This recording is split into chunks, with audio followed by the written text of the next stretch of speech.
Thank you, gentlemen and guns. Coming. As always, Trip Flip every Sunday nights at 8 p.m., 7 Central on Travel Channel. I'm on tour, Cincinnati, Portland, Baltimore. Go to BertBertBert.com, get a shirt. Love your family. This episode, Matt Mira. Is the Bertcast. See, top of the mic. Check. All right, here we go. I think we're recording. Yeah, we are officially recording. Sweet. Do you guys tape the show up there? We've taped a few up there, but we built that studio, and now Pete Holmes uses it the most. I just did one. I just did Pete's there. Oh, you made it weird? I did. I made it, man, let me tell you something. It's interesting when you do podcasts and you get a big response, and then all of a sudden you do a podcast that you never heard of, and you realize, holy shit, that's a brand new set of fans I never even knew existed. Exactly. It's crossover. This is crossover. Are you Death Squad friendly? Oh, yeah. Do you do like red bands or anyone's? I've never done it. I was going to do, I guess, still going to do Kevin Pereira's podcast, which is sort of. Well, you're one of those. Death Hold on. Squad Let's adjacent. start from the fucking beginning. Yeah, sure. Assess the man cave. Okay, this all started because I was in Minneapolis, and you made a statement which I would not disagree with. Sure. However, I am in that group. It's like saying dudes with neck tattoos don't have a future to a fucking BMX rider. all right. Here's what I said for those listening. I was home. It was a typical Saturday or Sunday. I don't know. DIY Network was on. Running a marathon of Man Cave. Said to myself, you know what? I'll check this out. I like it when they're building stuff. Let's see what they're doing. I'm obsessed with DIY. Yeah, I work for the same family. Scripps, right, owns Travel Channel and I work for Travel Channel, and they own DIY. So keep going. All right, so I'm watching it, and I'm just looking at it. I'm enjoying the construction of it. But then the thing that got me was just by the second episode, I was like, this guy's a dick. The guy that wanted the man cave. Yeah. And it's always the wife that's like, well, you know, I guess he should have his own space and get the fuck out of my house. That kind of bullshit. And I'm just like, it's just the most insane thing. And then they're putting in 4 fucking beer taps, which the guy, after you're out of there, that guy can't afford 4 kegs for that goddamn... I will say, keep going and remind me to talk about kegs. Yeah, sure. That guy's not going to be able to afford it. He's not going to be cooking steaks out there all the time. He can't afford steaks all the time. You're giving him this wonderful room when I just want to call it a finished fucking basement. It's just a finished basement. You finally did something with the goddamn basement. You don't need to call it a man cave. Yeah. The term itself is just so ridiculous. It's not a cave, and it's unisex. Anybody can go down there. It's just usually... You put a nice television in a place with a comfortable chair. Yeah. You can't just call it a man cave because of that. If I want a real man cave, I want like a pool table to rise from the floor. Yes. Or some like I just You want more like a bat cave. I want or like Goldfinger's place in Kentucky when the map, the diorama wait, of hold on. Fort Knox comes up. I don't perform at Nerdist Meltdown. I don't know. I don't get that reference. In the movie Goldfinger. The 4th James Bond movie, traditionally thought of as the best James Bond movie. Oh, I fucking love you already. Goldfinger has a play where he shows all the mobsters. It's so fun when you hang out with a dude with different interests than yourself. Like, one of my good friends, my wife fucked this up, but one of my good friends was this guy named Matt. I'm forgetting his last name. They lived above us when we lived down in the Miracle Mile. And he was, and I say this, I'm hesitant to ever use the word nerd because it was like a negative term when I was growing up, but he was a nerd. He was really into like comic books and superheroes and stuff like that. And one night, we got high and he was like, I go, what are you doing? He goes, I'm going up to watch a movie. I said, what movie? He goes, you wouldn't like it. And I said, why? Because I'm a meathead. I'm a regular fucking, I never was called a nerd my entire life growing up. I played sports. I was lettered. I was like that. I was that guy. Yeah. And he knows me, but we like cigars, and he goes, it's a League of Extraordinary Gentlemen. You wouldn't enjoy it. And I went, what is it? And he goes, I'm not even going to tell you because you're going to make fun of me that I'm a 42-year-old man and I'm excited about this movie. I said, well, just tell me about it. And he tells me about it, and I got excited. And I went, oh, this is cool. Well, I want to go watch it. And he goes, seriously? I was like, yeah. So we went to his room, and we watched it, or we went to his house, his apartment, watched it, and I fucking loved it. And I liked getting into the obsessive part. But the problem is, I don't have that gene that, like, I can do that, but I don't have the gene that can sit and, like, read The Walking Dead graphic novels. Sure, okay. Like, I can't, Well, what do you read when you're shitting? I don't, the Chive. Okay, all right. Yeah, all right. so I go to the Chive and, like, and then Google myself. Yeah, of course. Yeah. So wait, let's. So then you start masturbating. So yeah, then I start masturbating. so let's backtrack. So then you had this observation and you tweeted it. Third episode, I was like, "Fuck these guys." So your tweet was. I tweeted after watching 3 episodes of DIY's man caves. I've decided that I don't want to be friends with anyone who wants or has a man cave. Now, yes, I start getting tweets. Yes, of course. Yeah, because that's what it is. It's just a bunch of hall monitors. Bert, he's talking shit about you. And I'm like, no. And so I read it and I laugh because it's a funny tweet, and I watch the show too. Yeah. And in my head, I'm like, it's like, look. The first time I watched the show, I was like, I want one of those. That's all I thought. I didn't think anything judging of the people. So but then, was it your idea or was it DIY? Was it Scripps going like, mine. hey, let's do this crossover? Mine. It was mine. Yeah. I believe in putting out what you want in life. Yeah, sure. Hardcore. I want a 4-camera sitcom that shoots in Hollywood. Love it. That's what I want. Hollywood Center Studios, where we go? Let's go to the Sony lot. That's what I'm fucking talking about. Yeah. You put it out there and it comes to you. Right. And my wife said, you need a fat, nerdy neighbor. in a heartbeat.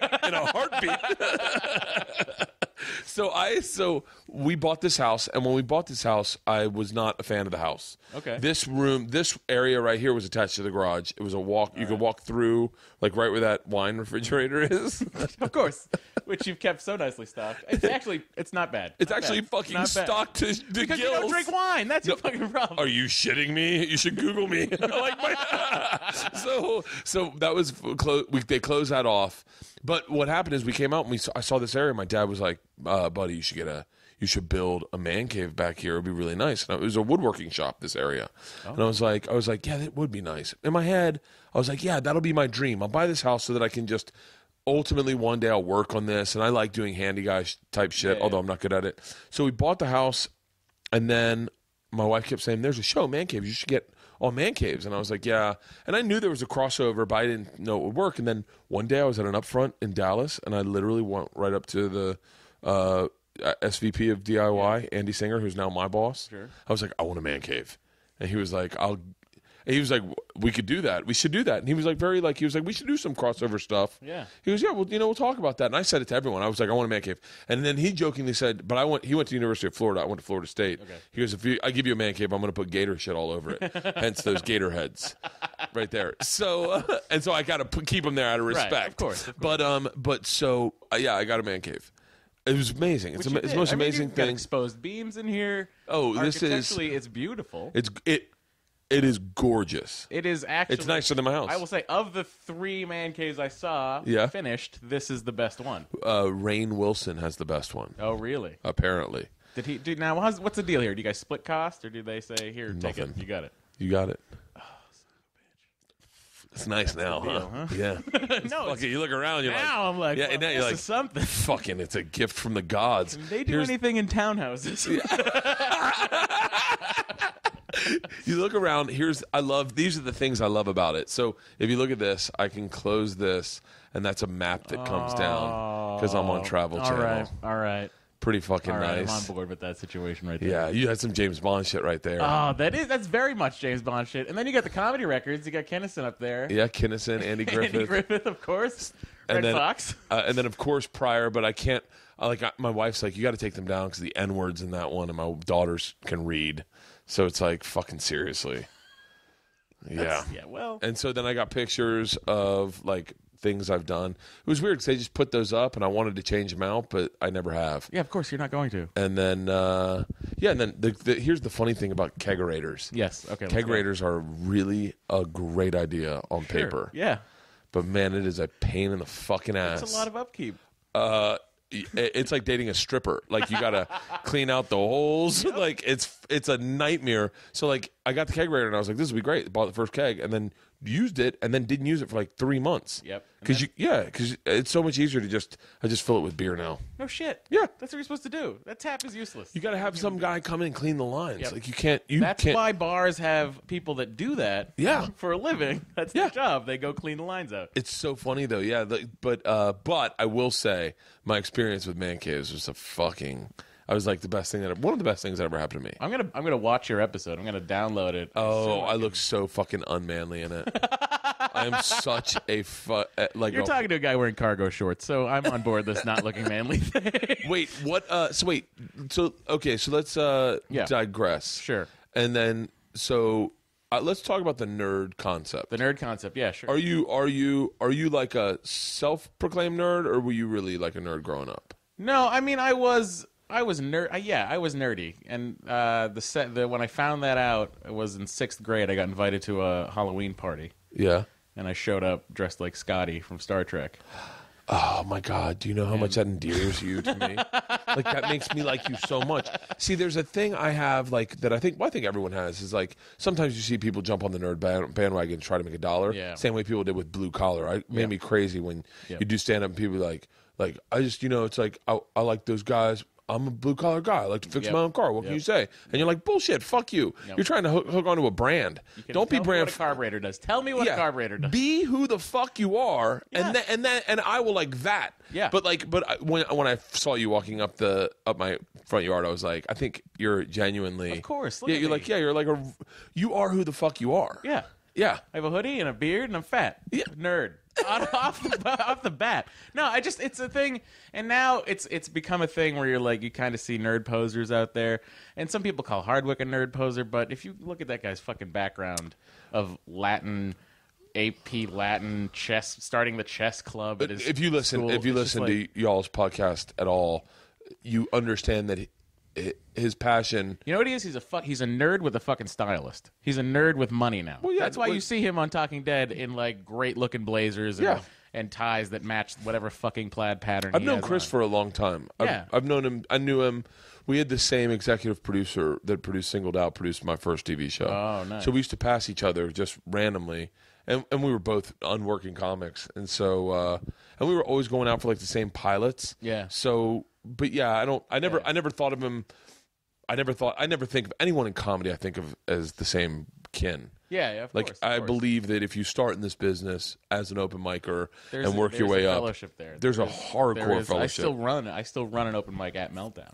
Really? On Sunday nights. Really? I don't show up to it as much as I used to, but it used to be called Matt Meyer's Day Off. Yeah. Because it was my one day off from work was Sundays, and I would host the open mic and. We'd have 30 comics going up, and it was great. And it's what's stand up like there? Is it genre sensitive? Do you have to talk about comics and stuff? Because I was saying this to someone. I was just there to do Pete's thing. Yeah. I swear to God when I say this, and I don't mean this disrespectfully to anyone, but I was shocked that it was made for adults because I was like. Oh, at the store? Yeah, the store. Yeah. I didn't know that. I was like, I thought it was a kid's store. Yeah. I was like, what the fuck are we doing here? Yeah, and then I was like, oh shit, this is straight up for people who love comic books. I don't think I understood that at all. And then I was blown away. I actually went and got a cup of coffee and came back and then did a reassessment of it because Pete was running late and then I was like, wait, where's the fuck? I'd heard that there were shows there, but I didn't know. I couldn't put my head around it. Did you go in the back and see the little space? I did. They were having some artist was talking. Yeah. Oh, okay. It was in the middle of the afternoon. Yeah. But it was really cool. It's a great space, and the guy that runs it, Gaston, he is such he's a guy that just loves comics, loves the genre, and the store. It's the best comic book store in the country, I think. Just the sheer amount of stuff they have there for everything, and they have toys. They have just everything. I was There's art in the back hanging up of Mickey Mouse fucking Minnie and stuff like that. I was genuinely jealous that I'm not interested in that. Sure. So I would love to find a place like this, something like I was saying to someone, I can go to sporting goods stores. Yeah. I can walk around sporting goods stores for hours. I literally don't need to buy anything. Dick's Sporting Good or where do you go? Dude, don't get me onto a Dick's. I work the first floor hardcore and then hit the second and then come back down and hit the weights. I fucking love It's my dad. It's because me and him would connect. He was a runner. Yeah. And we connect by him going to get shoes or going to a Sure. sporting goods store. So we just go to sporting goods stores on like Saturdays. Yeah. We go, you want to go to Sports Well, Unlimited? I used to go all the time with my dad was in the Army, and then Really? he was for 20-something years. Like he retired. Really? He signed up before Vietnam because he was like, they're gonna pull my draft number, and they actually pulled his number third anyway. But he was already in. 'Cause Yeah. He signed up, and he got out. He was retired. He had been he retired, and then the first Gulf War happened, and then they called him back up. So then he had to go to Iraq. But as he was going over to Iraq, the war ended because it was like a 4-day Yeah. thing. Oh, They yeah. called him up and I was like second. Wait, are grade. you the youngest? Yeah, I was the youngest of 4. Really? Yeah, so my brother. Your brother must be my age. My sister. Well, my sister's 40. I'm 40. 44. Yeah, my brother's born in 76. So that's What's that like having like kids? Like, so I'm broad stroking this, No, but like please, go ahead. growing up in like the Northeast, Yeah. you got a sister my age, yeah, brother yeah. probably my age too. Yeah. I have 2 sisters and a brother, and then me. But like you they're grew all- up probably very liberal. Yeah, I did. Yeah. Yeah, but they probably grew up a tad bit more conservative because their life, what they experienced in life, was very different than what you experienced in life. I think so. I don't know where the departure happened. And here's the fun thing about my family. In 2004, my parents sold the house and then they moved to Florida, Where? Orlando. And Really? I was supposed to move to Florida with them because I was 20. I was going to transfer to UCF. Fun school. Yeah. And the plan was, transfer to UCF, finish up college, then I was going to move. Was going to either move to New York or to LA to do comedy. That was my plan. So what happened was we moved. We got everything down there. My stuff's still in storage, by the way. In Orlando. In Orlando. Yeah. Just for the record, it's fucking moldy as shit. Oh, I'm sure. Yeah. It's a climate-controlled storage facility, but okay, fuck it, yeah. I don't even want to see anything that's down there. But so we got there, and at the time we were in. My aunt had passed away, left my dad her condo. Yeah. So it was a 1-bedroom condo, and my siblings, who I don't know when they'll ever be self-sufficient. They're those types of people. Yep. So my brother had moved down with his wife and kids. They lived in Clearwater. Okay. I my have a two house in Clearwater. Oh yeah. Yeah. well, I grew up in Florida, so. oh well. Yeah. You know what it's Yes. like there. Well, here's the thing. I got there, and it was a 1-bedroom condo that we were staying in, and we were just staying there until they had the money from the house that they just sold in Massachusetts, and they were gonna. The plan was let's buy it. We'll buy a house, has a guest room, a couple bedrooms, and a pool. Great. But I got down there, and it's this 1-bedroom place, and I just fucking freaked out because, I would wake up in the morning, and I'd be like, what the fuck am I going to do today? Yeah. I need to find a job. And then I would just go down Seminole Drive and fucking go to the Barnes & Noble. Yeah. And then I would just be in the Barnes & Noble and be like, is this my fucking life? And then I walk out of the Barnes & Noble, and there's like a Christ Superstore across the street. And I'm like, what is this place? And not only that, it was June, I think, when we moved. So it was the it's most fucking blistering. humid bullshit I'd ever experienced in my life. So I got home. It was I made it 6 days. I made it 6 days living in Florida. Really? Yeah, and I got home and I said to my mother, I was like, I have to buy a plane ticket back to Boston, and I can't do this. I'm not gonna. Really? So what, did you just move back to Boston? I moved back. Yeah, I moved back to Boston to stay with my buddies in Lowell who ran a funeral home. So I stayed there and worked at a funeral home for 4 years. Oh, are you serious? Yeah. Oh my god, I fucking kill myself. I couldn't deal with death like that. Oh, you get really desensitized to it. Really, really quickly. Really? Yeah. I couldn't do it. I'd fucking put a gun in my mouth. I'd fucking I'm freaking out. I can't even talk about death. I will start having an anxiety attack. Okay, well we'll So wait, so then when did you start doing stand up? I started doing stand up. So I went back up to Massachusetts 2004, went back to school full time. Got into the improv thing at my school. Then I was like, this is kind of, I just want to, it was then Arrested Development was on at the time. So it was 2004, 2005. And I was watching it and I was like, this is fucking amazing. This is what I want to do. I want to write comedy. I want to write comedy. That really was a great show. Oh God, it was so good. It was so good. I'm really cautiously optimistic about the Netflix run that's going to happen in a couple What months, are they? in a month They're or so. redoing it or something? They have 13 episodes. that they're dropping. Really? Yeah. How do you not know this? because I don't. Well, just Google it. I'm so fucking obsessed with myself. Is the Chive not putting this out there? No, for you? the Chive hasn't told me. No, I heard there was going to be a movie or something. Well, they were going to do, but then they were like, well, let's do some episodes that'll lead up to a movie. Okay. So they did like 10 or 11 episodes, and they're going to premiere in May. Now I'm trying to think of a fact you might not know that you'll be Go like, ahead. shut up, get out of here. Here yeah. But, no, so they're doing 13. So then I was in the writing program at school. I went to the Art Institute, which is the thing that you see when you're watching Jerry Springer. It's the school they play commercials for. So it's one of those for-profit, like ITT Tech kind of schools. Oh, okay, all right. But it's the Art Institute. It's geared towards, the arts or whatever. My major was digital media production, which was encompassing everything. And I hung out with a bunch of college girls this weekend, and one of them is like, my major is mass media, and that was the one major I could get into when I was going into college, and I was like, oh, fucking God forbid. She goes, oh, you'd be great. Like, we talk about Twitter, and I was like, oh shit. Yeah. Mass media when I was in college was like nothing.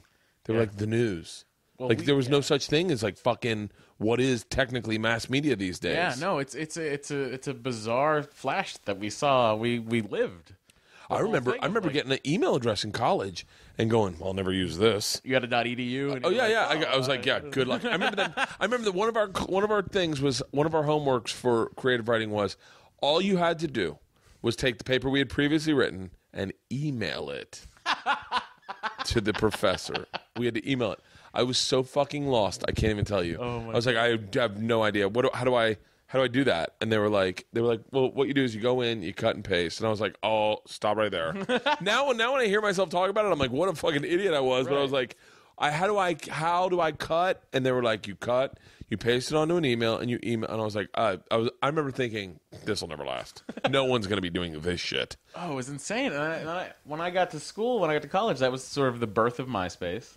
When I was at college. Oh, can I tell you another thing? Yes, go. Sitting in Venice Beach, pile of cocaine, sitting on a table, 3 dudes fucking gacked out to their minds, talking about this programming they're doing for a brand new thing. Hey, hold on. Do you know a comedian named Dane Cook? And I was like, yeah. And they're like, he's going to be a part. He's the guy. Like, he's going to be the guy. He's huge on. We're going to definitely. And I was like, yeah. They were programming fucking MySpace. They were programming MySpace. Dane literally months later called me to his house just to hang out and told me, Bert, you got to get on this Friendster. At the time was the one. Yeah. Got to get on Friendster. You got to chat with your fans. You got to establish a fucking fan base. These people love it. Look, watch these people. And I was like, good luck. I'm fucking past that bubble. Oh, God. I don't think I ever broke 6,000 friends on MySpace. My MySpace page still exists. Oh, everyone's does. Most embarrassing. I wonder how many friends I have now. Oh, I can't even. They don't even have an app. I looked to see if I probably about a year and a half ago, I looked to see if I'd had any new followers in the last little bit, and it was like, no, you haven't. Well, you know what it does now? It pulls off of your Twitter. Oh, really? So you're still updating posts on MySpace for people in the Middle East who just found MySpace. Oh my God! Or whoever. So wait, go back. I was in college, and the side note about that is I was in college in Boston when Facebook happened. When the Facebook happened. Really? So I was like, what is this, the Facebook? Because Zucker's like a year older than me. So I was like, and it was like just these Harvard kids that were, I was like, oh, so wait, so you got to be in school to do it. I was like, yeah. They were like, yeah, you got to just, so you're in college, so now you can be on this, because it was just after they'd opened it up out of Harvard into other just colleges. Yeah. So then I got a Facebook page, and I was like, this is it. Nothing is going to get better than what we have right now. Yeah. And the fucking... It's just, and I've had to take my Facebook and hide it, make it private and stuff like that, just because it got weird when someone would post something on my timeline and then my mother would write something, comment on whatever they posted. I was like, this is just awkward. Oh, you just disconnect. I just disconnect. I have no connection to Facebook whatsoever. Yeah. I don't even, I go, yeah, people post on things, hey, your friend died, and I'm like, okay. Yeah, that happened. I go, hey, I have no connection to anything that happens on that thing. Yeah. Twitter, I'm the same way with Twitter. If I don't believe that, I believe if I don't read it, it didn't happen. Oh, sure. There are things it's so funny. I take compliments with a grain of salt, but fucking insults or comments you pounce on that. I really pounce on it, and I stopped going. I started saying I'm not going to give it the power. I won't give it the power to let me get depressed about it. And so I will, I use it in all positivity. And I don't even, so many people are fucking insane that I grew up with that are obsessed with Facebook. And that's all they do is they're on Facebook all day long. And I look at them going, oh, you haven't even figured out Twitter yet. Vine. Wait till you find Vine. You're going to fucking lose your mind. It's a weird thing. And all these people that I went to high school with, and I just there's a point where you're like, I don't care anymore. I don't Yeah, care. I'm not, I have a Facebook fan page that is it's not user friendly. So I don't really do much with it. I mean, I will every now and then I'll look at it and go, oh, cool, a lot of activity or whatever, or no activity. Do you read YouTube page comments and things like that? No. I made the big mistake of, let me rephrase that. I used to, and then the negative ones would upset me, and then I just didn't care. And then I watched a few people lose their mind on those things, and I had some very public beef with someone that made me lose my mind, and I was like, none of this fucking matters to me. I'm only home for fucking 2 days a week, and I'm gonna let other drama fucking dictate my energy. I was like, that's crazy. Yeah. I can't roll home to hang out with my kids for the 2 days I'm home and have shit that I can't affect. I can't change. Yep. And so I tapped out emotionally with all that shit. And I want to get there. I'm not there yet, but I would like to get there. I'm 29. Yeah, you gotta there's a lot. You'll change a lot in the next 11 years, 10 years. Yeah. Just a lot creatively. How long have you been doing stand up? It's 6 years now. Yeah. Yeah. So you really care about the art form. Yeah. Well, I mean, at this point, I'm so well versed in all of comedy. Stand up is very interesting. I'm reiterating things I've probably said a million times, but just when you get really good at it and you start making money, it starts to become a grind. Yeah, and the road really becomes exhausting. I do the road.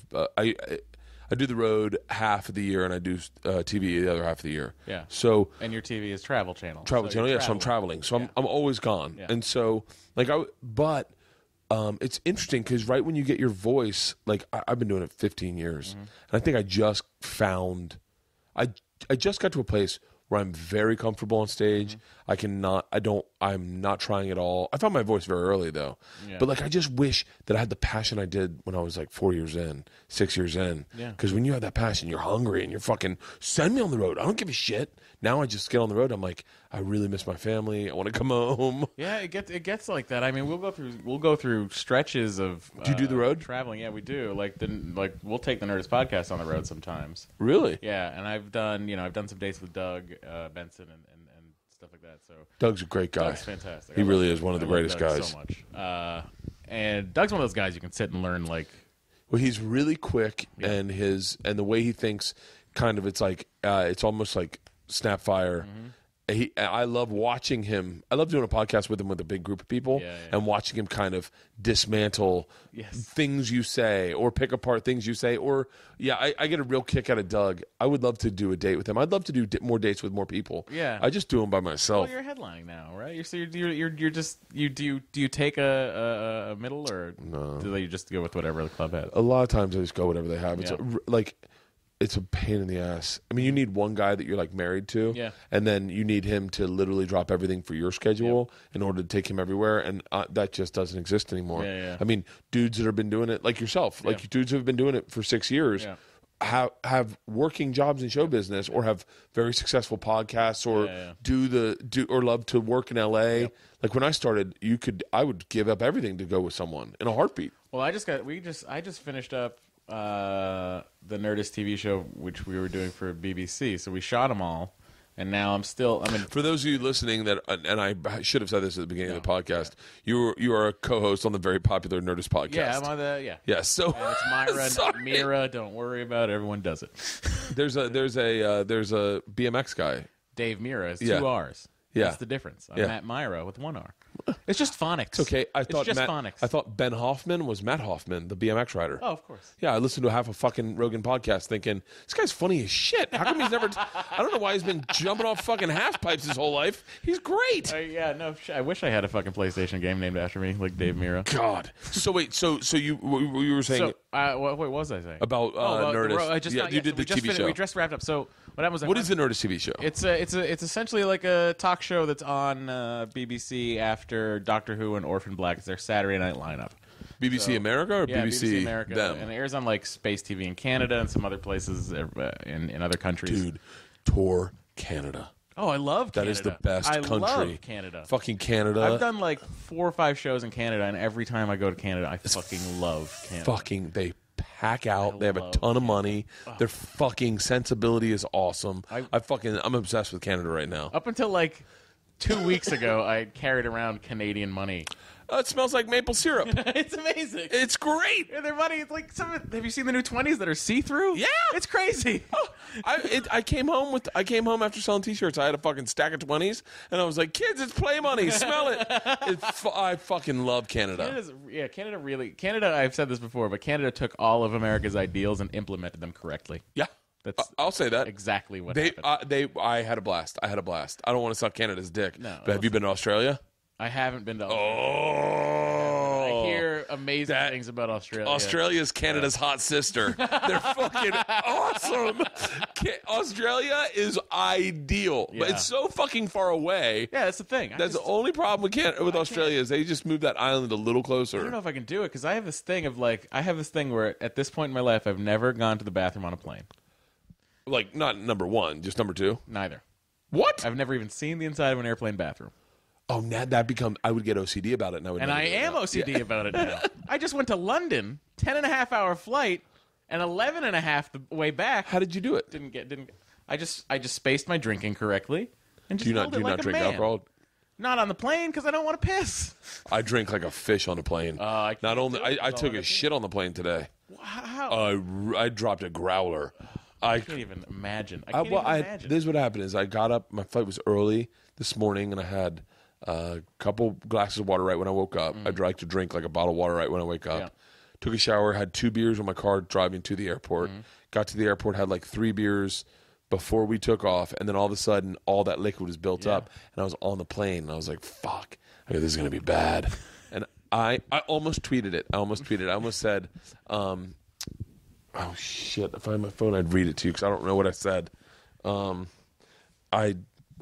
Here's the point of what I was going to tweet, is it smelled really good. It smelled like oranges. And I was like, what the fuck did I eat last night? Because I was in there. I was like, this doesn't smell bad. I'm not embarrassed of this. But I almost tweeted that, and I was like, I'll pull that back. But I could never not. Well, it's funny. It's like when I moved to L.A., I drove out from Massachusetts. And I didn't stop for the bathroom. With a friend or by yourself? With a friend. Yeah. And I didn't have to stop to go to the bathroom the entire time. I have like this weird camel ability. But here's the thing. That goes away as soon as I start drinking water. Like as soon as I start drinking water, I'm peeing. Just for the record, 20 minutes. This doesn't sound like amazing science to me. It's just regular. Like if you drink, you don't have to pee. This is amazing to me. You don't understand. When my pee comes out clear, I'm like, what is happening to my body? Do you drink beers? Yeah, I do. Yeah. Okay. Yeah. So wait, I'm a stout man. I enjoy the Guinness you're drinking. Really? Right? Yeah. I have beer in here if you want one. Well, I can work through coffee. Yeah. Okay. Remember when they tried that fucking like rocket beer? That had caffeine in it? No, I don't. I've been through the. I remember Zima. Oh, sure, Zima. Yeah. I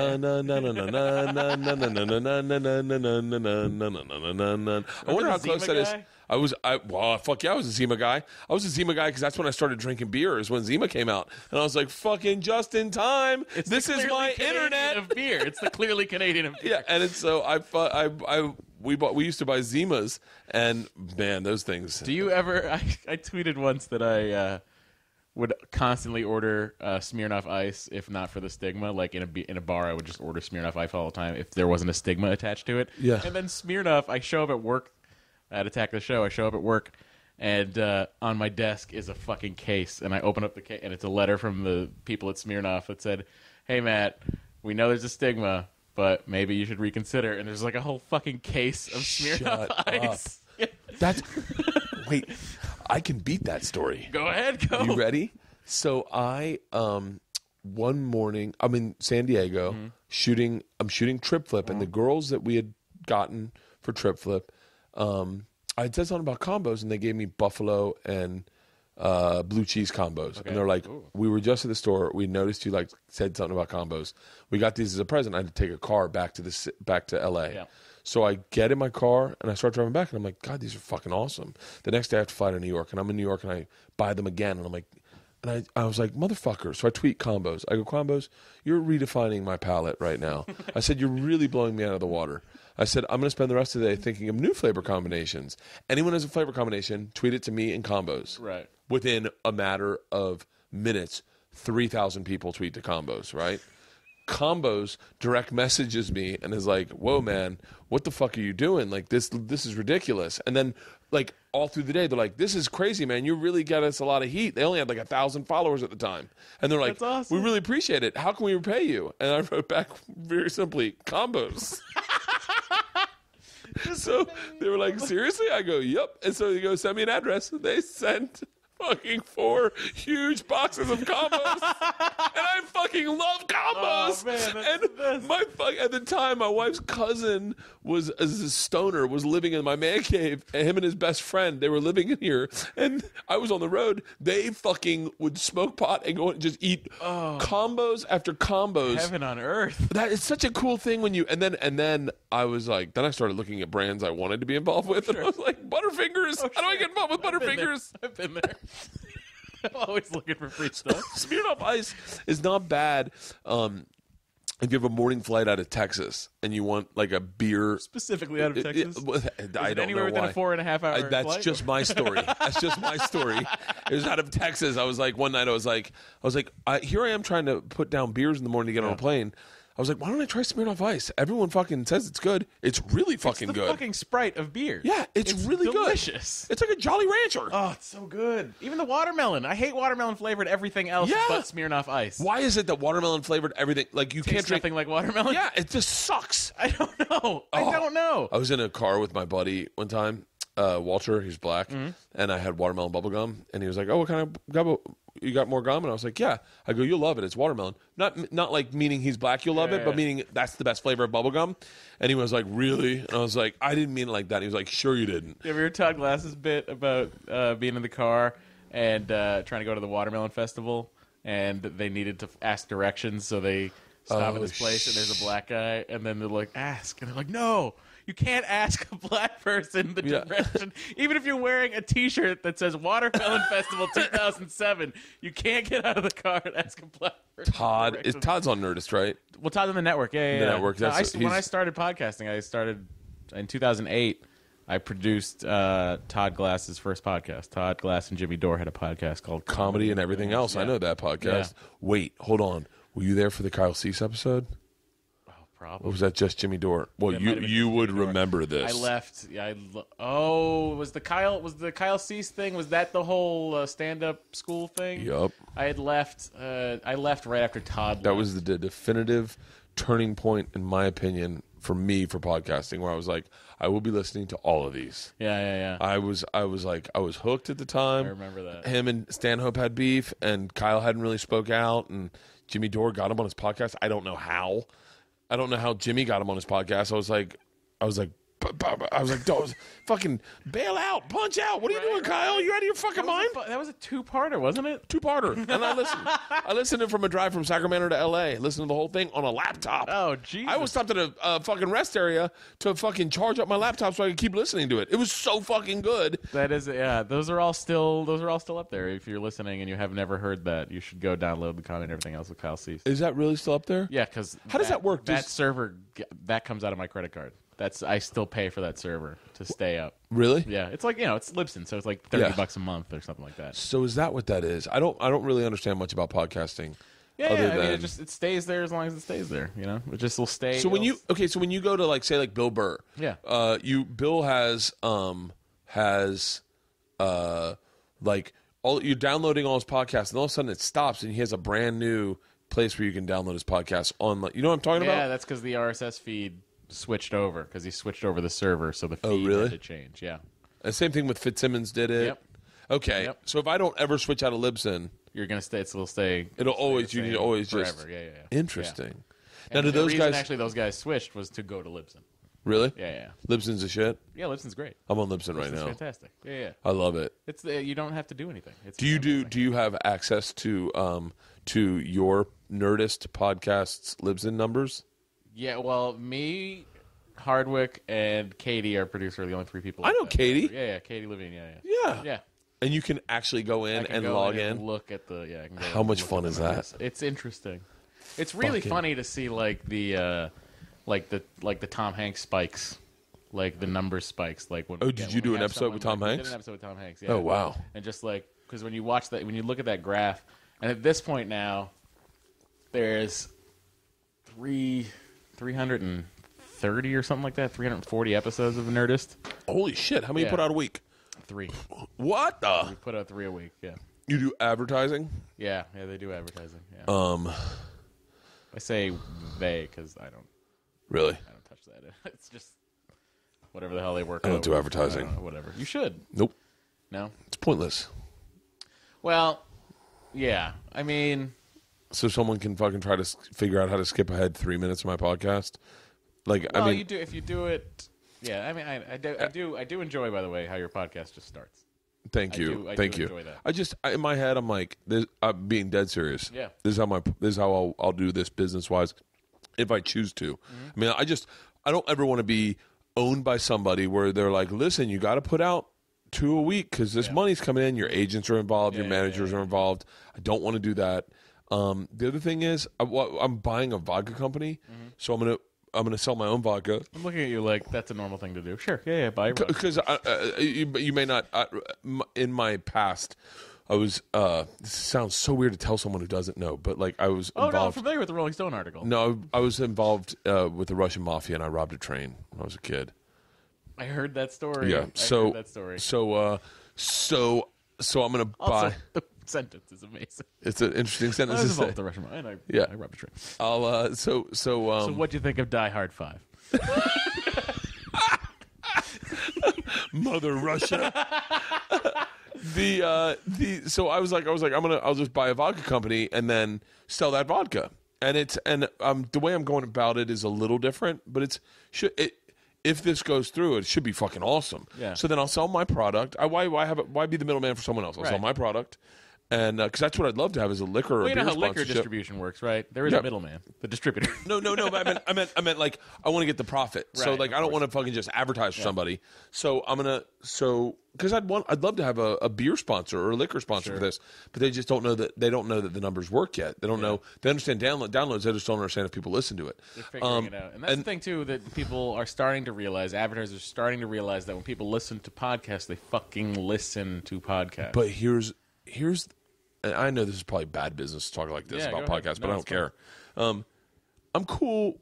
The way we work on travel, we make the majority of our money. I think I'm guessing out of my ass a little bit, but like on integrations. Sure, yeah, you do, yeah. So we definitely do an integration just about every episode, and it's seamless. You barely ever notice. It doesn't take away from the show. Yeah. It's kind of cool. Yeah.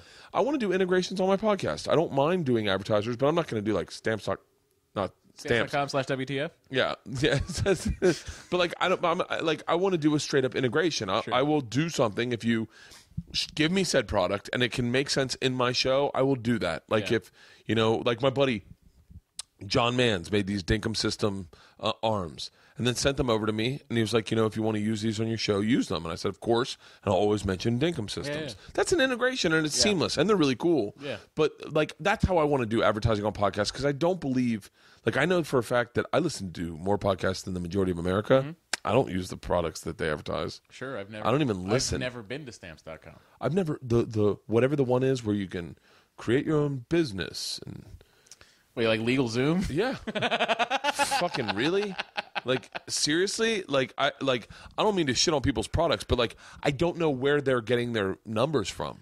Right. And it's not paying off in radio either. Radio is a dead market when it comes to advertising. Yeah. No one's listening to fucking ads. So these companies are not utilizing their advertising dollars. And I'm not saying, like, look, it's like fucking if you're advertising photocopiers, this is the wrong podcast to do it on. Right. But there are products that I'm sure, combos. I'd fucking have a bowl of combos right here. And, hey, have a combo. Do you like combos? I love combos. Every fucking episode, I love fucking combos. You know? Like, should do that. Fritos, That should be- Butterfingers. Yeah. Like, there's shit you Yeah. can integrate into a podcast that's the way that should work. Yeah. Nerdist. Like, I mean, you guys, and I mean, like, I don't know. I'm sure you guys are probably littered with it, but anything tech, Yeah, sure. like they send that to you, Yeah, I'd sure, fucking that listen could to you. be. You'd Yeah. be like, give a little bit of a review on it Yeah. once a week. Yeah. I'd fucking listen to that. That's what I used to do on Attack the Show. I used to be the guy. I used Attack to the Show's review- gone? Yeah, it's gone. Yeah, they canceled it, and our last episode was December 21st. Oh, are you shitting me? Yeah, that's my start. That was a good show. It was a great show. That was It a really good It show. was a really great show, and it was fun to. I worked on it for almost 2 years. Did you know Olivia Munn? I got there after Olivia, so I was there. Really? on campus. Did they have horror stories about her? Yeah, Really? plenty. Yeah, She's so fucking like hot. towards the end when she just stopped showing up, like she wouldn't show up for the read-throughs, and then sometimes there were days I've heard there were days where they weren't sure if she was going to show up for the show. So like, Sarah Underwood would have to be ready to host if like they just didn't know. Shut up. And the way she left, I think she left without formally ever leaving. It was a weird thing from what I've heard. Now this is this is hearsay. I came in after the fact. Everything you hear on a podcast should be hearsay. yeah, absolutely. There should be like a podcast law. Like if you hear it on a podcast, listen, we're just bullshitting. Right.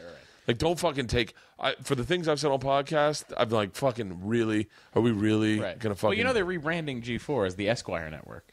Did you know that's happening? G4 is gone, and it's coming in the summer. It was supposed to be gone in April 20-something, but they looked at the schedule and realized we only have one new show to premiere. Let's put this off till the summer. Really? Yeah. The Esquire Network, The like Esquire Network, like the magazine. that's stupid. Yeah, it is ridiculous. So they shut down G4. I liked G4 the way I it liked was. it too. I had a good time on there. It was a really an Attack of the Show was fun, and then What did you do on Attack of the Show? I would do Gadget Prawn. So whenever there was a gadget review, I would come in and do. Are the you gadget review. fucking kidding me? Yeah, and then after. Are you a Kevin- big gadget guy? I wasn't. Oh, that sucks. I I wasn't a roller coaster guy either when I did Birth Conqueror. Right, exactly. Yeah. It's like you get a job and you do it. Yeah. But I would love to get gadgets every week. Did you get free gadgets? yeah. Oh, I'd be I obsessed. got a giant television in my bedroom because of that show. Really? Yeah. It was. I mean, that part was enjoyable, but it just. I didn't love gadgets as much as I should have loved gadgets to be doing that job correctly. Like I knew I can process all the stuff and I know exactly what I'm talking about, and I can tell you, what a 4K resolution television is and so on and so forth. That's no problem. I can read it and understand it and then review it. Yeah. But it just like everyone would ask me like, "Hey, have you seen the new HTC phone that's coming out?" I'm like, you'd get. I don't care. We used to get a coaster enthusiast would always be like, Bert, I'm just making sure we're recording. Yeah, please. Yeah, thank God. 47 minutes, perfect. I just always get this panic heart in my heart where I'm like, what if I didn't hit record? Coaster enthusiasts would always come up to me and be like, what did you think about Bizarro? And I'm like, oh yeah, it's good. It's a great ride. Right. And they were like, yeah, but like, what about that third turn? Yeah. and Or they're the like, inversion. What'd you think of the inversion of there? I'd be like, guys, I'm not a fucking coaster guy. Yeah. I'm just a regular dude. But you just do, Yeah, you you do the just- best you can in an adequate way. Get the information across to the audience. What Look turned like you're out, having a good time with what it. turned out, and I didn't realize this, is that through 2 years of doing a show where I rode roller coasters and did extreme thrills, I became an authority on it. Like I know more about roller coasters than probably 98% of the population easily. And then all of a sudden you're like, holy shit. I remember a dude from a park called me and was like, hey man, I'm thinking about buying this ride. What do you think? And and I had a fucking honest opinion. I was like, I wouldn't buy it. I go, personally, I think you could buy this and I was like, holy shit, I really know my shit about roller coasters. You did? Can you and your sister come in and give me a kiss? This is my buddy Matt. You can say hi. Hi. Hola. That's Hola, Georgia. very nice. Give me a kiss on the cheek. I'll give you. Mwah, mwah, mwah, mwah. I love you. Oh. Mwah, mwah, mwah, mwah. I love you. All right. I'll see you guys. Thank you. Love you. Someone's not wearing panties. It's me. Did you see that ass sneaking out? Well, hey, they're kids. Yeah, That's she's got tactile issues. Yeah, She hates synthetic we're going to a fucking occupational therapist to get her to wear yeah. panties. Yeah, it's been an uphill battle. Sure. I always gonna be an uphill battle. I don't wear panties either. It's never a downhill battle to get someone to wear panties. She's gonna be a fucking blast in college. Yeah. No, but the thing with like the cat, like. So yeah, you do a job. You do the job, and then you're obviously going to absorb information. You might not realize it. Yeah. Like I can give you an honest opinion on the brand new iPhone as soon as when it comes out. I'll let you know what I think about it. Now it'll be an informed opinion, but I'm not frothing at the mouth for the new iPhone. So what are you the most passionate about in life? God, I don't know. I always wonder that thing because I collect guitars. Really? Yeah, that's the thing I do, which I probably shouldn't do. Where's my guitar? It's right over there. You got a TWA. Is it in sticker there? On it. Oh my God! How old? Listen, that's funny that I had Holy I shit! had a case with a TWA fragile sticker on it, and I looked at it the other day, and I was like, does this airline even exist anymore? Holy shit! I didn't even realize that. A TWA sticker. Yep. How long have they been gone? They merged with Delta right in 2007, I want to say. No, it's got to be more. I know that because the fragile sticker on my guitar case came from when I flew it out from Boston to L.A. God, that's a moved in Martin. 2006. Yeah, well, what kind of Martin? D28? I don't know. Yeah, let's open it up and find out. Are you a guitar player? Yeah. That was my phone. That's gone. It's gone. It's never coming back. Here's the thing. I'm left-handed, so that's really? where I collect left-handed guitars. This sticker. Hang on a second, I'll get on the mic. That sticker was stolen out of a taxi on my second night ever doing stand-up by my cousin and my sister, and put on my guitar case because I brought my guitar to do stand-up at the Boston Comedy Club. Wow. So at the Boston Comedy Club, I was going to do stand-up. I did stand-up with my guitar, and I brought my guitar on stage, and I put it in the back, and I tried doing stand-up first, and everyone in the audience stared past me at my guitar. They stared at my guitar, and the whole time they're like, when's he going to play the guitar? I could feel it. And then when I did play the guitar, I bombed for like 6 minutes, and then I pulled the guitar out, and I killed. And I was like, I will never take this guitar on stage for the rest of my life. I want to learn how to do stand-up. Yeah. But my sister and my cousin stole that sticker out of the back of a taxi and put it on my thing. And I remember I was living in the East Village then. So yeah, this is my guitar. That looks like a D28 to me. No, it's D18. You can tell by the appointments. It doesn't have herringbone as the binding. Yes. That's the difference between a D18 This was and a my first guitar. That's a great. And it went to that's college a fucking with me. Great first guitar. Yeah, it was like, I want to say it was like $800 or like $600. What? Yeah. That's insane. That guitar Yeah. now, you'd probably, if you wanted to buy a new D18, you're probably looking at like $1,700. Shut the fuck up. Yeah. It plays pretty good. Wait, I haven't played the guitar in forever. Let's see if I can Do it up. play the guitar in forever. I literally used to play the guitar a ton. Well, it's a fun stand you got there. What do you call that? It's called a dinkum. Oh, that's great. Yeah. John Mans makes them. He's my cameraman for Trip Flip. Is it in tune? What are the odds it's in tune? It's a Martin. It's high odds that it's still in tune. It's pretty close to in tune. It's a little flat. I used to. No, I'm not playing the guitar. I'm not fucking Mark Maron. The fuck? I just went on. So yeah, that's my guitar. No, but I you try? appreciate you showing me. I'm a yeah. lefty. It's gonna be useless. For me. Yeah, that's my guitar, and it literally lasted through college. I don't know where the fuck I'll put this. There you go. It lasted through college. I mean, I fucking dropped that out of lofts. Like, Yeah. that guitar got me so much pussy. Oh, it's a weird thing, right? It's like it was like a magic trick. playing guitar in college is like having an 18-inch dick or something. It's like it's word travels. You play the guitar in front of people. Rose has its thorn. That's the one you went with. Huh? It is. Oh, that was my fucking go-to. That or Brown Eyed Girl. You got to remember, I was in college in the '90s. I could play anything. I can play anything Nirvana. Listen, I would just pump out all the Dave Matthews songs. That would get me going. You can play Dave Matthews. Oh, yeah. I missed that boat. I really did. I was just like shy. That's so crazy. We saw him live in a small club in Tallahassee in like 94, 95. That's awesome. And when he was like and I remember everyone was like you got to like we just called him Dave. Sure. Like Yeah. are you into Dave? Yeah. And man, I remember my girlfriend was really into him, and I didn't like her, and I just I couldn't help but like him, and I did not want to like him. Right. But he was fucking great. I back love then. him, and I still do. I don't, there's a stigma attached to it, much like Smirnoff Ice. Dave Matthews is the Smirnoff Ice of music. Daniel Tosh would have a heyday on you.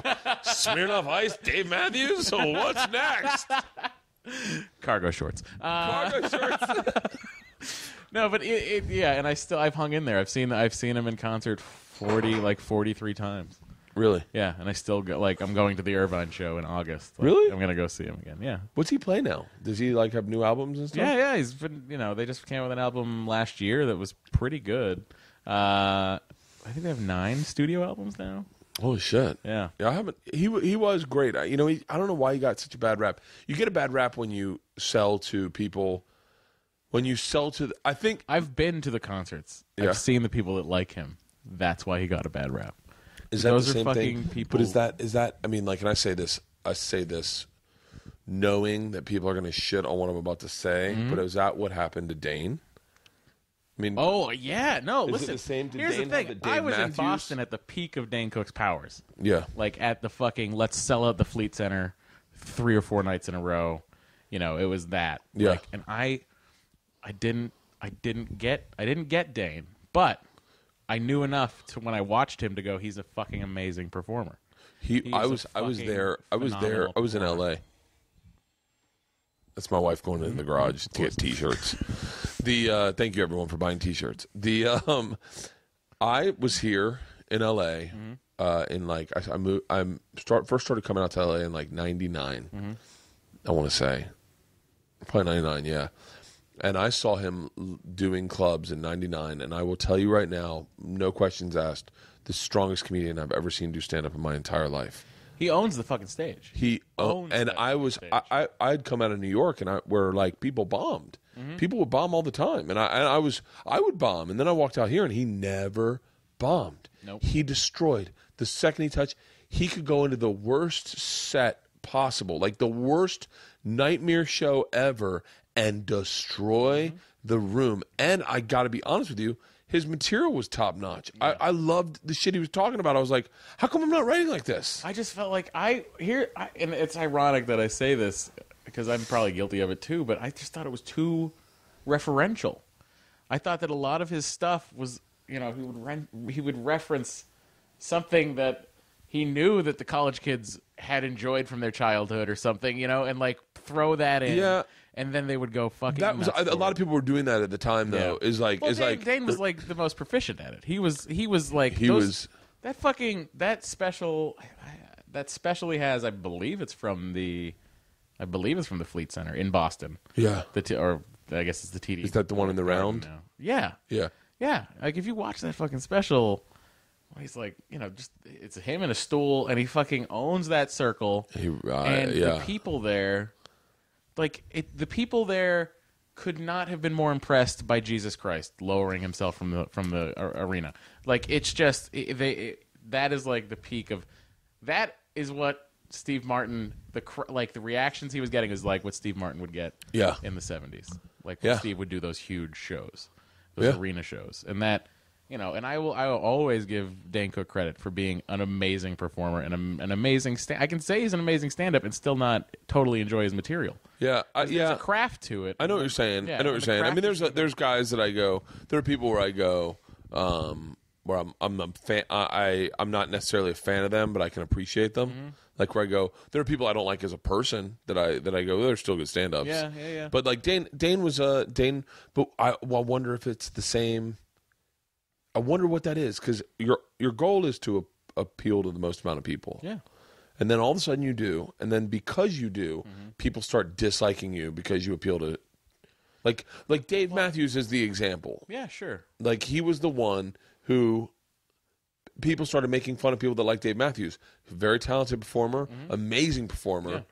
Great, good person. There's nothing wrong with this fucking guy. Yep. But all of a sudden, him and Dane are the examples they use in movies if they wanted to say you had no taste. Yes. Like, and I remember seeing someone said in some fucking thing I saw on TV. It's Seth Rogen and the dude not Paul, but the guy that is kind of this innocuous comedic actor who is in everything, but he's not really funny, but he's not too aggressive, but he's just like there. It's like he booked something young and now he's still working.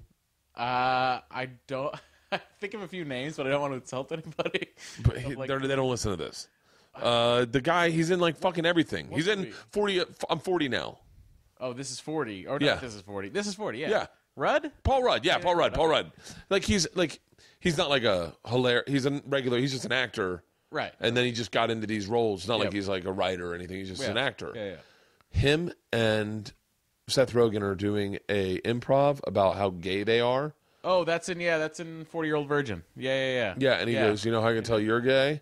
And he goes, you have all the tourgasm. And in my head, I'm like, Seth Rogen and Paul Rudd are fucking making fun of Dane Cook. Dane arguably is like, they're like, what is that? Like, what in my head, I'm like, why would they do that to him? Like, in my head. Everybody takes shots at everybody at some point. And theirs just happened to be in front of a fucking 35mm camera. Right. It's like, but then all of a sudden, it's like, I can't imagine what that would feel like. Can you imagine?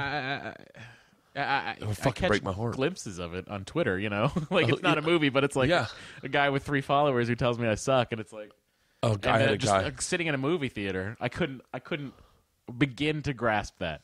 I had a guy call into a radio show and try to stump me about some previous shit in my life, and I was diplomatic on every sense. I was like, look, man, I wasn't calling to talk about that, but I will tell you, no one's a bad guy. We're all adults.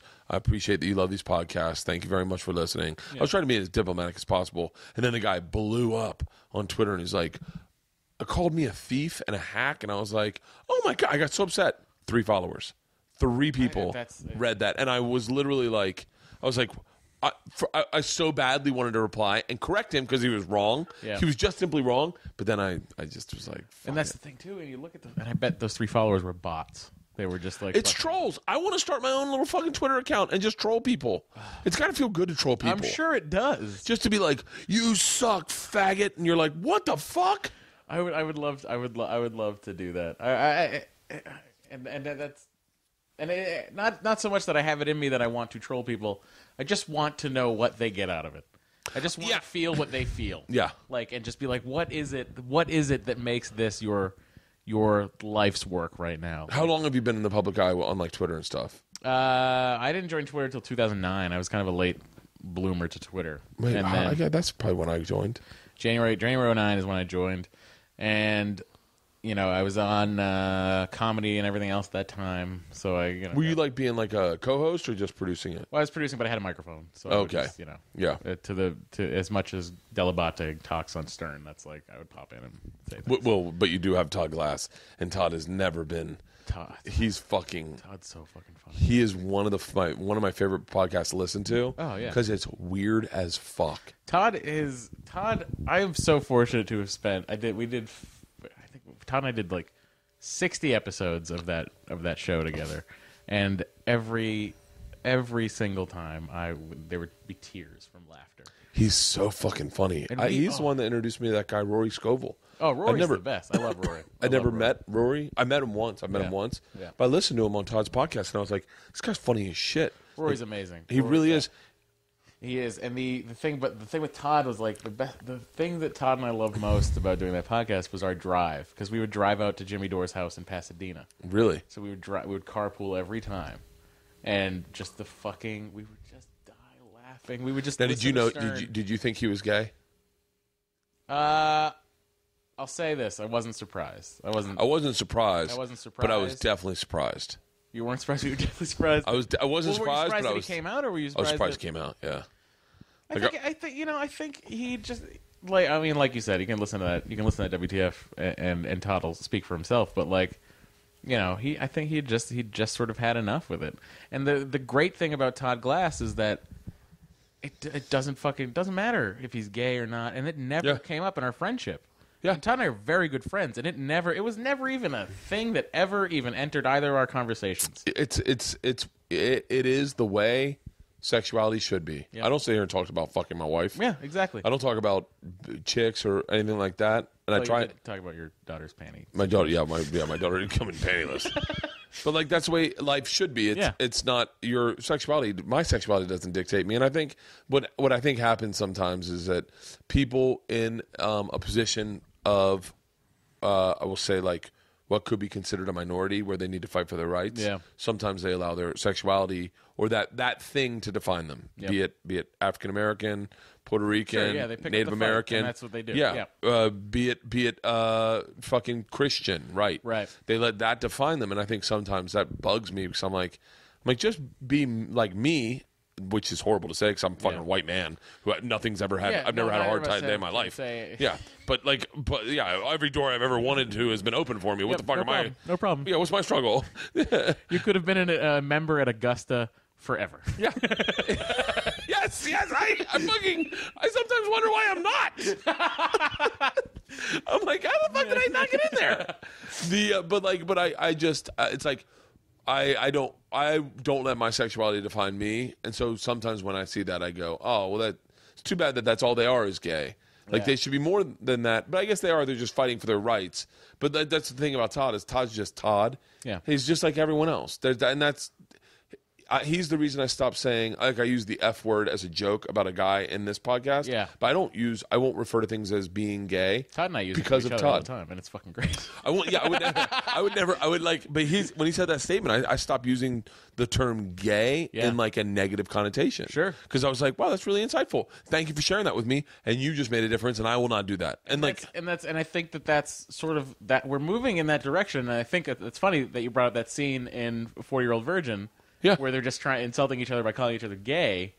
And it's just I think if you were to watch that, if you were to flip the channels and see that on TV now, it would not sit the same that it did then. It's that you're really, that's interesting you said that because I was like, I remember sitting there going, and the thing that shocked me was that they were calling each other gay and like that was a bad thing. And I was like, that's odd. And then they used a Dane reference. But you're right. It wouldn't sit. I said the other day, I did an episode of Trip Flip where we're in the Keys and we take these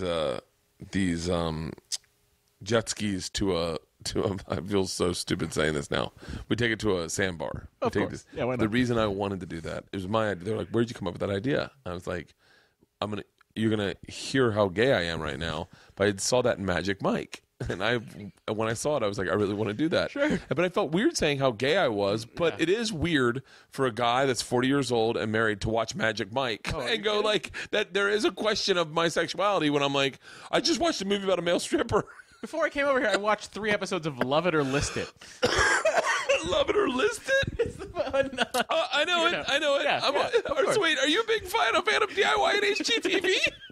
They're on. It's in the. They buffer the Food Network, which obviously. Oh, don't get me started. Fucking, we'll sit there and watch the Food Network all day long. What's your goal in this business? I think I want your job. I want a job like that. I want to host a travel show. Oh, so much fun. And just fucking go around. So much fun. You have no fucking idea. I'll do Man versus Food. Would you? Yeah, sure. Really? I'll pick it up. I'll go. I'll do what it. What about like if you could take anyone's job on TV right now, and they just plug you in, that person quits, they plug you in, and that audience accepts you. Ooh. What show would that be? Any show on TV. Oh, that's I'm going to give you a second because I want to think about this too. Yeah. And if I get any job on TV. Any job on TV. Fuck. Everyone, feel free to think about tweet this. us. Think about tweet both of us and tell us what your dream job would be. You know whose job I'd take? Who? Samantha Brown. She shouldn't have a job right now. Well, I would have taken her old job when she had one. She literally had the job. Oh my god. That's the one. Going on cruises for a year. That's the one I would take. I'm going to go to Disneyland for a year. Yeah. Like her profile definition was the luckiest girl in the world. And she used to say that, she's the sweetest person in the world. And then she checks into every hotel and, we're going to upgrade you today. Oh, can you believe that they're going to... I feel like I've taken over her role at Travel Channel these days. You kind of have, Because all I do is go on dream vacations fucking just every week. 5-star resorts and literally Listen, have activities planned from morning to night. Yeah, and it's great. I don't know how the fuck she found time to get pregnant. I don't understand that. She took time off. I think she took time off, like right when I started there, she took time off. Yeah. I think to get pregnant, and then got pregnant. And then was just like, she still had like a deal there. I think she was still getting paid, but she didn't want to do a show. She didn't have a show. And now she's like in between. I think I don't know. Is she gonna do something else? Oh, whatever. I don't know. Yeah, I don't know. I don't know what her deal is, but she's a sweetheart. Listen, Samantha, she shows up at all. There are more great hotels out there, so I want to see them. I wouldn't mind. I have a pretty great job. But I think the go-to answer is like Letterman or like Fallon. Yeah, I was gonna say Conan, but I don't want to take Conan's job. I want Conan to exist. Yeah. I want Conan to be in the world. I want Fallon. I wouldn't mind. Sure. Like doing his. Yeah. Is he gonna? He's gonna probably take over for for whatever the Tonight Show for Leno. Yeah. Oof. I don't see that. Do you know who they told me they was going to take over that? The dude who does Weekend Update for SNL. Seth Meyers. Yeah. That's what I heard. Yeah, I heard that too. Really? Yep. You know who? You ready for my money bet? Go. Daniel Tosh. I really feel like Tosh will walk away when he says he's going to walk away. What do you mean? Because Tosh has that countdown on his website to when he retires. Really? Yeah, and it's like 2 years from now or something like that. And it's just, and he's had it up since before he got Tosh.0. Really? Yeah. And there's a video of me getting hit by a golf cart. I saw that. Okay, yeah. How did that happen? That was on Tosh.0. Yeah. And they never paid me for they're like the only people that have never paid me for that video. But how did that happen, by the way? Well, we had a golf cart. This is at the funeral home, actually. We had a golf cart. Yeah. And there was a mound of dirt behind the funeral home because they were excavating to build a new house. Yeah. And we were just, my buddy who I made videos with in college was down because I was up and visiting in Massachusetts. And he was like, let's just make a video. And I was like, well, what do you want to do? He was like, well, why don't we just drive the golf cart around? And I was like, all right, that sounds fine. Yeah. And then there was the big hill, and I was like, let's try to get over the hill. So we would constantly be trying to get over the hill. And at one point it had flattened out so much that the golf cart got stuck, bottomed out on top of the hill. So I'm like, well, how are we going to move this thing? So I decided to get on the back of it to rock it. For those of you who haven't seen it, it is pretty fucking... What's even worse than that video is it's not even... You don't even get credit. You're like a certifiable talent, and you don't even get credit. It's just like fat guy falls under a... Fat guy hit by roll, yeah. The one that says... The original one that says Matt Meyer versus golf cart, that one has like 14,000 views. But Doesn't the that fat piss guy you? one... Yeah. The fat guy one has 900 million... Have you ever it's Googled insane. fat people falling? Oh, it's hilarious. Oh, it really is pretty fucking funny. Joy to someone at home. So wait, so what were you going to say? So Tosh used that? Well, yeah, Tosh used that, and it was the video breakdown. And Are you serious? It was the video breakdown. Did he give you credit, like say your name? No. And I ran into one of the writers of Tosh afterwards, and I was like, that's me. And they're like, what? That's you? I'm like, yeah. Anyway, so but they did the video. But my problem with it was that their video breakdown, it's when they'll rattle off a bunch of one-liners. Yeah. And they were all just, not great fat jokes and not very good golf puns. Really? And I was just annoyed that Now I want to see that. Come up with something better than what they came up with. Yeah. I mean, and if they ever want me on there for a web video redemption where we go destroy a golf cart, I'm down. Whatever. Yeah. Fine. Do you know Daniel at all? I know him. I just know him peripherally. Like I've run into him at Meltdown and stuff like that. Yeah. He does the Meltdown show on Wednesday nights sometimes. He's an interesting dude. Yeah, he is. And I actually saw him at the Santa Barbara Bowl a year ago. Really? Yeah. Or it was in the summer, so it was like 8 months ago. I'm like taking 4 months off a year, like that's going to be important to the story. But yeah, I saw him, and it's just like I was impressed by his entertaining of the crowd, similar to the Dane Cook way. Yeah. And it was just after that rape joke thing, remember? Yeah. So he opened it up with a rape joke, and I thought that was very funny. Yeah, and, he's good for him. He's been asking to do my podcast, but I haven't been in town. Do it. But yeah, he's an interesting guy. We went out. We worked one time a long time ago in Miami, right when Georgia was born. Mm-hmm. I worked with him, Attell, and Louis C.K. I featured for all of them, back to back, 3 weekends in a row. It was fun. Wow. I learned more those 3 weekends than I learned on the road ever. first weekend, I don't give a shit if I told this before, but it's fun. It's an interesting story. First weekend, I worked with Attell. Attell is my hero in stand-up, always has been. Silently, I just kind of the way he works, I appreciate. I like his writing. I like his style. I agree. First night, I want him to say I'm funny. That's all I want. I just want him to go, God, great set, like that. So I go up and I murder. Like 20 minutes, real tight, my feature set, and I kill. Get off stage. He's like, how are they? I was like, good. They're going to love you. He's like, cool. And then he goes on stage and doesn't say a thing. I'm like, fuck. So we do 2 shows that Thursday night. I go up again. I fucking destroy again. I go tighter, faster, harder, quicker, and fucking come off like shaking. And he's like, how are they? I said, they're going to love you, Dave. And he's like, good. So he goes on again and fucking kills. And so Friday early show, I'm like, this fucker's going to notice me. I was like, he's going to say something. Like, I am not going to let him not say how funny I am. Right. So I go up again. And I rip an asshole into this crowd. Like, same set. Tight as fuck. Yeah. I know where the laughs are. I'm doing facial fuck. I'm killing it. I get off stage and he goes, we get it. You can kill. Now, how about writing a new joke? And I was like, oh. My God. My hero has been watching every one of my sets, and here I am hacking it up, trying to destroy and not writing. He's been and I was like, and I got we in between shows that Friday. I was like, man, I was just trying to be like funny, and he goes, you're missing the point of all of this, and that is no one cares if you're funny. This is your opportunity to write and grow as a comic. One day you're going to be a headliner, and all these sold-out crowds, the pressure's going to be on you, and you won't be able to write the way you used to. You should take this opportunity to write and have guys like myself in the back watch you and help you. And I went, fucking Late Show Friday, I sucked a dick on stage because I didn't do one old joke. I wrote, everything was brand new. Yeah. I was like, fuck it, I'm trying everything. Dave came back and he had like 2 tags for me, told me a joke that I told. He goes, that's really funny. You got to stick with that. I told that joke in my hour special because he told me that. And I was like, motherfucker. Worked with Tasha next week, wrote the whole fucking week. I didn't give a shit. Yeah. Worked with Louis, wrote the whole week. And then I was like, fuck this. If I'm featuring, I am not killing at all. I'm going to write. And I got to a place where I could go up and feature and I could write. I could improv 30 minutes of brand new material. I could improv for 30 minutes. And to this day, I think my stand-up is better, insatiably better. Like just because of that hanging out those 3 weeks where I was like, oh, fuck. So the goal is to write. It's not to murder. Yeah. No comics want to see other comics murder. Like comics want to see comics write and be funny. Yep. And so yeah, that was like the best. I think back to that weekend. I go to the Miami Improv still to this day, and I sit in that green room and think, God damn it.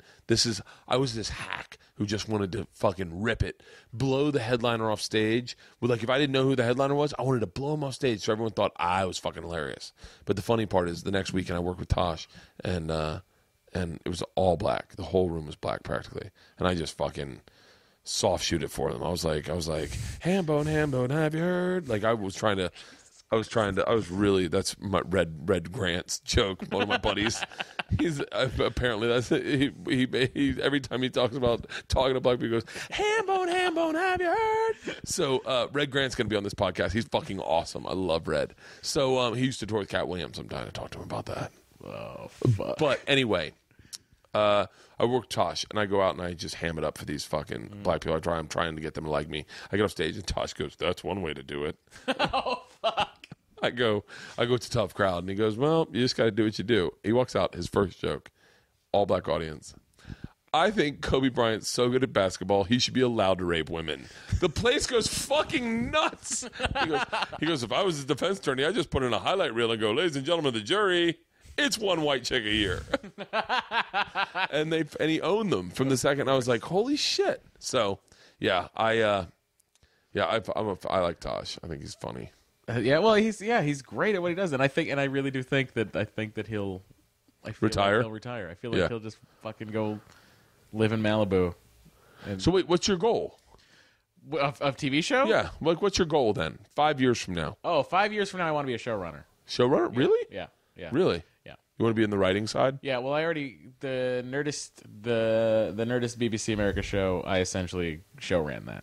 Nice. So what's the premise of that? Is it just your show, talk show? It's Hardwick hosts it. Jonah and I are co-hosts, so we're Andy Richter's when he's doing the couch interviews and stuff like that. And you have celebrities? Yeah, we have last week we had John Hamm on. The guy with the biggest cock on TV? Yeah. Well, I think so, right? It has to be. I don't think anyone's running a bigger cock than that. Have you seen those pictures? Yeah, of course. Oh, God. Of course. I didn't. That is course. aggressive. Good for him. Yeah. Fuck for yeah. him. Yeah. You know what? You want to be fucking Don Draper and have a big dick? Whatever. That's fine. Exactly. That's fine. Yeah. That's fine. I just want to see him do more shit like that, like Laird Hamilton shit. You know, like fucking big wave surf and fucking catch tigers. I want him to take it to the next level. I don't need him at UCB. Right, what I want him doing is hunting fucking elephants. I want him to be the next man, take the man to the next level. But he's a sensitive dude who loves art, and you're like, what the fuck? You have a big dick. You should be shooting elephants. But he is a fucking. I mean, that guy can drink. That Really? guy can narrate a fucking Mercedes commercial. That guy. He's a pretty pimp ass motherfucker. He is. He's great. He's every time I've encountered him, he's been super cool, super awesome. He smoke cigarettes? In real life? I don't know. I smoke. You smoke cigarettes? I smoke fucking cloves. Back to my Smirnoff Ice. Literally just dropped my mic. You smoke As you should. cloves? I still smoke cloves. Seriously? They taste so good. Are you a Wiccan? I picked it up at the Cure concert. No. I don't know where the fuck it came. When I was 16, I worked at a drugstore and I sold myself cigars. So I'm a big cigar guy. I swear to God, when we were starting to do this, I said, I'm going to go buy cigars. And then I was like, well, no, because then I'll look like too much of what you don't like. Like the man cave type thing. And because I was like, there's no way I was like, in my head, like scotches and cigars and man caves and golf and big dicks all run in the same fucking category. And I was like, if you don't like man caves, I was like, I'm not gonna fucking buy cigars because then if I second I do. I started the golf team in my high school. You play golf? Yeah, I play golf. I am like I played football. I played baseball. Shut the fuck up. In high school. I'm not like one of these like nerds. Like I also branched out. Yeah. I dated a cheerleader in high school. Shut up. I did the whole thing. Love cigars. Like since I was 16, I've been smoking cigars. I love cigars. I just smoked one before you came. I saw an interview came. with Arnold Schwarzenegger when I was 15 where he's talking about his fucking Monte Cristos. And I was like, that's what I'll do. That sounds like a thing. Really? So I still smoke Monte Cristos to this day. I love the white label, well, I say new, it's like, 5 years old now. Yeah. But the white label Monte Cristos are great. I'm a big Padron 7000. Sure, yeah. I Padron like 7000 is my cigar. Every time I am out of the country, I get Cohibas. Yeah. Like in Canada and stuff, I'll pick them up. Really? Yeah. I did not see this coming. Yeah. How about like, are you a beer or a whiskey guy? I like whiskey and I like Macallan. Really? Yeah, there's always a bottle of Macallan 12 on top of my fridge. Okay. All right. Keep going. Yeah. What position did you play in baseball? Catcher? No, I was first baseman. Really? I was a lefty. I was a catcher, third baseman, left fielder. Yeah, I got recruited to catch because I had UConn looking at me for football. And then shut. I would never have gotten tall enough anyway, but I fucked senior year. Second practice after the second game, we were running a play. I was blocking the A block. I was playing nose guard. No, I was playing center, blocking the A block. The play was running back runs B block. I blocked the A block for him. Yeah. He had the wrong play or something. He ran into, and that's why this arm only goes out that far. He ran into my elbow and fucking just snapped. Really? It just fucking snapped. And I spent the rest of my senior year in a sling standing on the sidelines. Really? Yes. So now, that you are so different than what I'd think. Yeah. So now, so wait, what's that? Now you're blowing my mind. Yeah. So like, because when I thought Nerdist, I thought definitely like Star Wars. Like Star Wars, I like Star Trek more than I like Star Wars. Like I own all Star Trek on DVD. Like it's that kind of thing. Like really, sure, I can get down with some Star Trek. Yeah, no problem. But I will also sit and fucking yell at Tom Brady on Sunday. See, that's the broad strokes. See, that's like regular people. Yeah, It's me too. yeah. The second you leave, I'll be watching Game of Thrones like a motherfucker. Sure. I'm obsessed with Game of Thrones. I can't even get into that. How come you're not? I can't deal with swords and shit. I hate Lord of the Rings. Oh, I'm obsessed with Game of Thrones. Do they have a Game of Thrones podcast? Oh, I'm sure they do. But can I tell you what my goal is? I was just thinking the other day. I want to do my own comedy podcast network with like 10 shows. Sure. But I do all of them. So That's kind of what Kevin Smith already does. Yeah, but I do them as characters. Oh, so it's like everything you need to know about science, but it's just me doing characters of hey guy. But I'm not a character guy. Right. Like it would be better for a Rory guy. Scovel in. I get is he? I don't know anything about the guy. Rory fucking. Let me tell you about everything I know about Rory Scovel. Yeah. I hope to God Rory hears this because this is your footprint, Rory. Yeah. He was on Todd's podcast. Yeah. He was funny as shit. I know for a fact that he's married and he camps all the time. He's always camping because all his vines are about camping. Yep. And that he is either on the road or camping. That's it. That's all I know about Rory He Scovel. owns that fucking beard. He owns it. But like we had him do a set on Nerdist on the BBC show. Hold on. Yeah. Funniest moment on a Nerdist podcast ever. It is maybe one of a handful of episodes I've listened to, is Zach Galifianakis. Oh, Zach at Sketchfest? Nope. It's Zach just talking to you guys.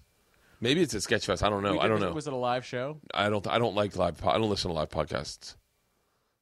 Zach talking about he took mushrooms with his brother and they went to the Getty. Sounds vaguely familiar. That's an earlier episode though, right? It's very early. Yeah. He took mushrooms with his brother and he went to the Getty, and he thought the sign said, "Why shouldn't you touch the marble?" But it said, "Why you shouldn't touch the marble." And so they were just going to the Getty, stroking the marble. Why shouldn't you touch the marble? And Zach's like, "You're right. Why shouldn't you?" Yeah, well, you just touch it. It's cold to touch. It's great. Fucking yeah. I literally was in like a half in and out sleep, and I woke up. I woke up and started laughing hysterically. I woke up and could not stop laughing. I was like, "That's the funniest thing I've ever fucking heard." They all blend together. So wait, I'm sorry, I cut you off. You were going to say Nerdist BBC. Yeah, the Nerdist BBC. Rory did a set. Yeah. And Rory comes out and just fucking starts doing his set in a German accent. Really?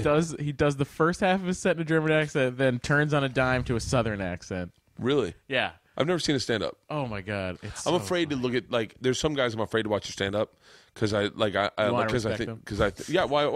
like if there are people that I get attached to on say Twitter or on like podcasts that are really entertaining, and they're also stand-ups, but stand-up was like what they came at second, or they're better at something else maybe, and so I'm afraid to watch their stand-up and let the air get released. And Rory was such a treat to listen to on Todd Glass podcast. I will say this: Rory's stand-up lives up to him on Todd Glass's podcast. Yeah. I introduced myself. He was one of the very few people I actually went out of my way, introduced myself at UCB. I was there for like one night to do Doug's thing, and I went, "You're Rory Scovel," and he went, "Yes." And I was like, "My name's Bert." I go, "I'm a huge fan. I think you're hilarious." And he was totally caught off guard. He had no idea who I was. He was like, "Thank you." And I was like, and I think he thought I was a fan. Sure. And I was like, in my head, I wanted to go. You can be a fan. Yeah. I'm more of a fan than I am. Like, that's the cool thing about podcasts is that when I meet up with people that listen to mine, usually if they listen to mine, they listen to like Ari's and Tom Segura's and Joe's and like Joey Diaz. So like you end up just bullshitting about things. We were talking about Neil Brennan and Moshe Kasher have a podcast called The Champs, and I listened to the one with Riff Raff this past week only because I'm obsessed with Riff Raff's Vine, and they were like, "You got to listen to his podcast. He's horrible." And I was like, "What?" And so I listened, and I was like, but then I started listening. I was like, "Motherfucker, this is a pretty good podcast without Riff Raff. If you just them, it's a pretty fucking good podcast." I was like, "How have I never heard this?" And so then I'm like, "Fucking, I got to fight." I downloaded everything. I was like, all the ones I want to hear. So but you ultimately are a fan. It's like I'm a fan. I don't care. You can't not. I think the day that you get in this business and the day you stop being fans of the other people that are your peers, that you have to reconsider everything. Because you have to continue to absorb. You have to constantly absorb stuff, and you have to. Of course, you're gonna like some of it. Of course, you're gonna be a fan. You have to stay a fan. You have to keep an open mind to the stuff, and you have to stay a fan of it. Otherwise, then what the fuck? Go fucking walk dogs for a living. Do you do the road at all? I do sometimes. Yeah. With Nerdist? Yeah, and that gets like because this week last week actually I was looking at my vacation time from work because the Comcast owned G4 and then Comcast produced the Nerdist show, so I just rolled over from G4 into that. So wait, how's that work? Are you like an employee? Yeah, I'm like on staff. I'm a producer of. I was a producer on Attack of the Show, and I was on camera for the Gadgetron stuff. Yeah. And then after Kevin left in His May, podcast is huge. I heard. Yeah.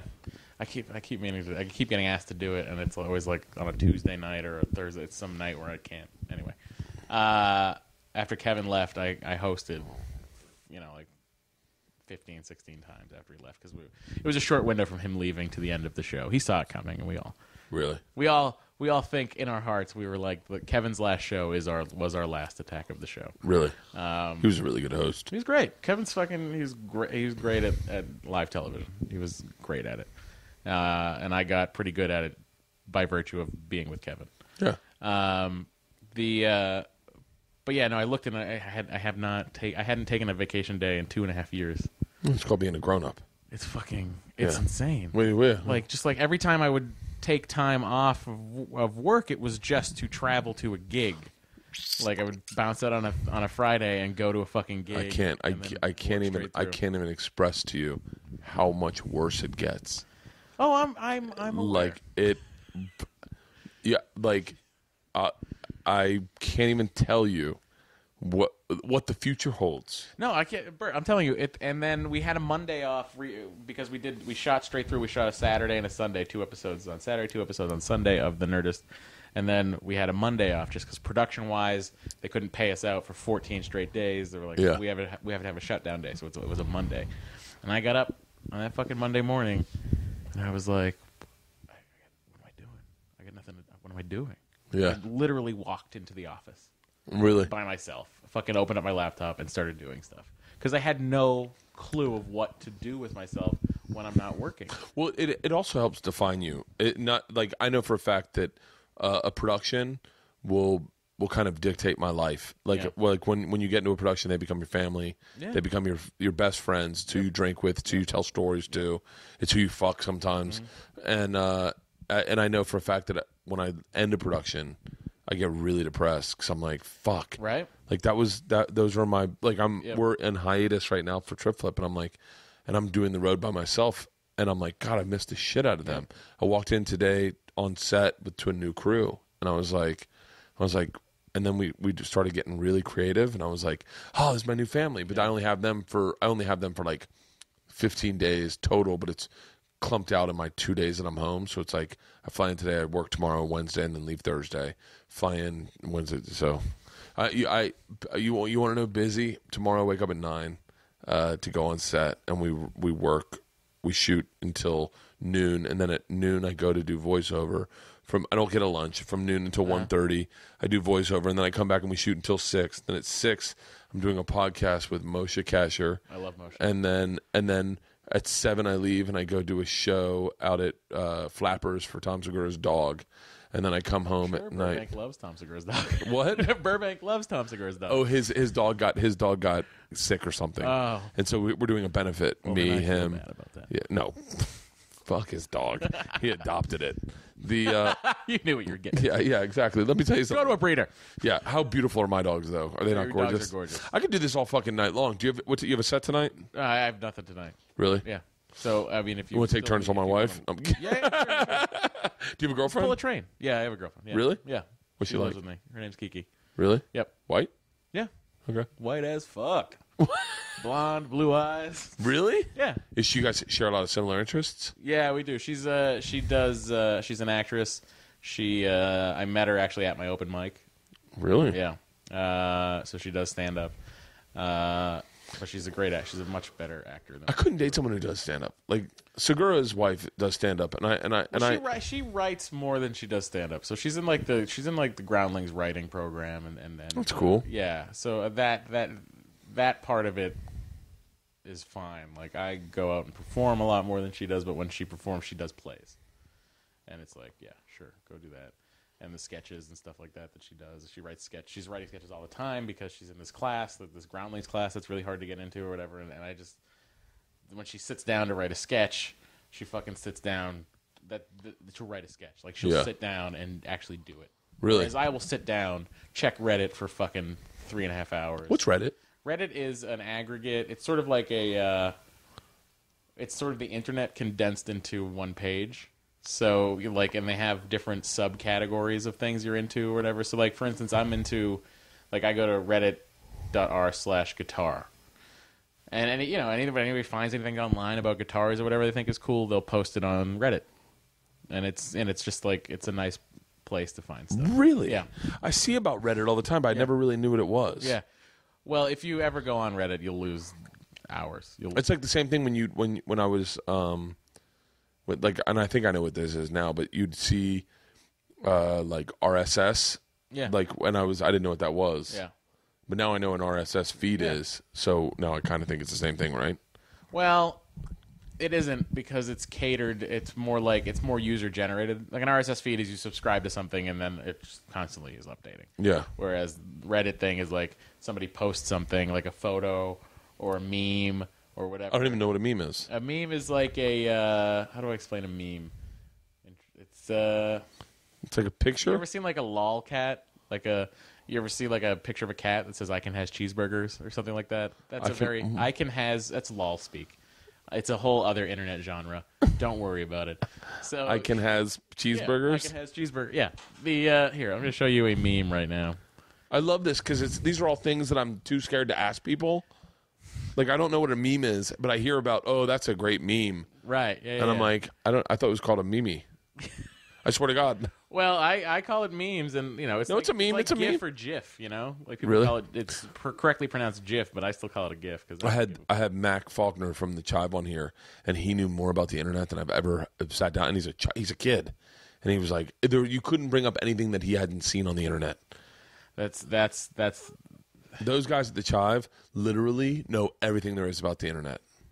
So this is the Gordon Ramsay meme that's going around right now. So essentially, it's a picture where people put their own text. So you click on this. Oh, so okay, so it'll be like, that's the meme. The beef is so undercooked, it's eating the fucking salad. And then is that something he probably said, or no? It's just people generate this thing. Yeah. At least Hitler could use a fucking oven. Like, oh shit, these are the So that's a meme. And then people just generate all sorts of like funny things they think that would fit this picture. Oh, and that's the fuck. That's a meme. Yeah. Oh my god. Yeah. So that's what that is, and that's all over Reddit. Reddit is like, really, yeah. Reddit is the place for interesting. So who's the biggest nerd out of the nerdists? You, Jonah, or Chris Hardwick? Really? Yeah. Really? Yeah. Is he hard to deal with? Like, is he like so focused now that he's sober? He replaced booze with work. Absolutely. Really? Replaced booze with work. I think I fucking got to sober up. I got to sober up just so that I can just fucking make $1 million. That guy focuses like nobody's business. Really? He works and works and works. And if he does not, it's always funny. Like, he over the holidays he went for like a road trip or something like that, and it's just always interesting when he attempts to take a vacation because he gets into the same thing that I did that day that I had off. But yeah. It's like amplified with him where he needs to constantly be working, and that guy's work ethic, I admire that so much. I wish I had that. I would rather fucking chillax. Like, I would rather fucking take naps all day. Even if I build in time for relaxing, I don't know that I can do it. Really? Like, I'm going on a vacation in May. Where are you going? I'm going to Disney World because I'm going to knock out seeing my folks, and I'm going to be in a place where I don't ever have to drive, so I can drink constantly. Really? Because you can just take a bus. So you're going to Orlando for the whole time? Yeah. I'm gonna do it up in Orlando. Might go to Universal Studios. I'm trying to think what I know to do in Orlando when you're there. Pleasure Island's gone. Really? Yeah, it no longer exists. Oh, that sucks. Go over to New Smyrna for the day. What? New Smyrna? What is that? It's a beach. It's beautiful. Well, Orlando's in the center of Florida. No, it seems like a far drive. New Smyrna is like 30 minutes away from Orlando. Where's Cocoa 45 Beach? minutes. That's what everybody talks about. No, Cocoa Beach is way too far. Or New Smyrna is a straight shot. It's like like Daytona. It's just below Daytona, but it's not Daytona. You don't want to go to Daytona. You want to go to New Smyrna. New Smyrna is a little more user friendly. Like you can drive. When I used to go, you could drive on the beach. So you just pull up on the beach and then park your car on the beach. I always wanted a sand permit for my Jeep. Like I always had Wranglers. Yeah. And there you could get a sand permit for Cape Cod. And I never did it. For some reason, I never did it. Oh, you can drive right on the beach in New Smyrna, and it's the #1 shark attack place in the world. That's the only problem. Great. I love it. Jaws is my favorite movie. This works out fine. You have a great time. They're little sharks. Oh, great. But it is gorgeous. And yeah, I'm trying to think what else you could do in Orlando. There's right around there. Oh, you ever gone to Medieval Times? Yes. Oh, there's a Medieval Times in Orlando. I just went to the Renaissance Fair this weekend. Did you really? Yeah, which is I've 3 years in a row. I go with Tom Lennon and his wife and kid. 3 years in a row we've gone. Really? And it's getting. Hold on. That's not Sean Lennon. Tom Lennon. I'm thinking of Sean Lennon. I'm thinking John Lennon's kid. I'm thinking of John Lennon's kid. I was like, you know John Lennon's child? I don't. I was like, shut the fuck up. Tom Lennon's from the state. I know Lieutenant Tom Dangle. Lennon's from the state. Yes. Okay? Yeah, I'm like, I fucking literally almost lost my shit. I'm like, you hang out with Sean Lennon? I wish I did. Actually, I don't. He seems like an asshole. I don't know anything about him except he's Sean Lennon's kid. Well, Tom Lennon's a little more used. Yeah. Son. I don't know how great you can be. But yeah, we go every year. And but what I noticed last year was a little bit. This year it's like really fucking hipstered out. Really? Yeah, a lot of fucking ironic enjoying of. I pitched a show to DIY called Moat Crashers. I'm listening. I'm on board already. So every man has a castle, and every castle needs a moat. So we just go into Lowe's. We're like, "Hey man, you looking to build a moat?" Like, no. I go, "You want one?" No, I'm cool. until you won't find one person going, "Fuck it, let's do a moat." I can't believe why they passed on this idea. It's fucking awesome. Just take moats to the next level. Oh my god! Like think about it, right? Okay, Sure. Get a designer. Yeah, like a designer who really knows like fucking outdoor design. And have him build just a badass fucking moat. The words I thought you were going to say was going to be, get a designer who knows medieval defense. I'm gonna throw No, but think about how you could think about just fucking. I'm sure when they're done with the moat, it'll be gorgeous. Yeah, moat crashers. Yeah. Every house has a moat, and no one has a moat. Everyone's crashable. Every episode, the middle of it will be about the plumbing problem. We can't dig this moat, Bert, because if we do, the house loses hot water. The best, but then you find a way around it. The best part is maybe the wife doesn't even know, and then she comes over and she goes, "What the fuck is this?" And it's her husband covered in dirt. It's her moat. This is a great line of defense, though. No one would break into your house if you had a moat. You can't. I would throw my house up as the first moat crashed. I'd put a moat up around my house. I feel like you would run into so much shit from like zoning committees and stuff. It would have to be. Oh, they've got to be illegal as City shit. planners are like, you can't. Actually, it's in here. We had that in here in 1700. You can't get a moat around. Oh, they're house. so dangerous. I mean, you can't, especially filled with crocodiles. Yeah. But imagine if you did right the perimeter of my house, right? Sure. Literally right up to the house, right to the foundation. Yeah, obviously, drawbridge. A drawbridge. Yeah. Right when you go to my porch, that's a drawbridge. It'd be fucking awesome. I would love it. They passed. I would love it. Of course they did. I really thought I was thinking out of the box. Fuck you. You didn't think that. I've pitched some pretty horrible shows. Blind design. I'm listening. A blind guy designs your house. I thought that would be fucking awesome. I'm sure there is a blind designer. I have one called. Ready for this? Bathrooms. Oh, every room in your house is turned into a bathroom. Every room in your house is turned into a bathroom. This is a terrible practical joke. This is your other bathroom. It's all bathrooms. This house has 10 bathrooms and no bedrooms. 10 bathrooms, no bedrooms. And then the family bathroom, you have a TV and you line up toilets. bathrooms.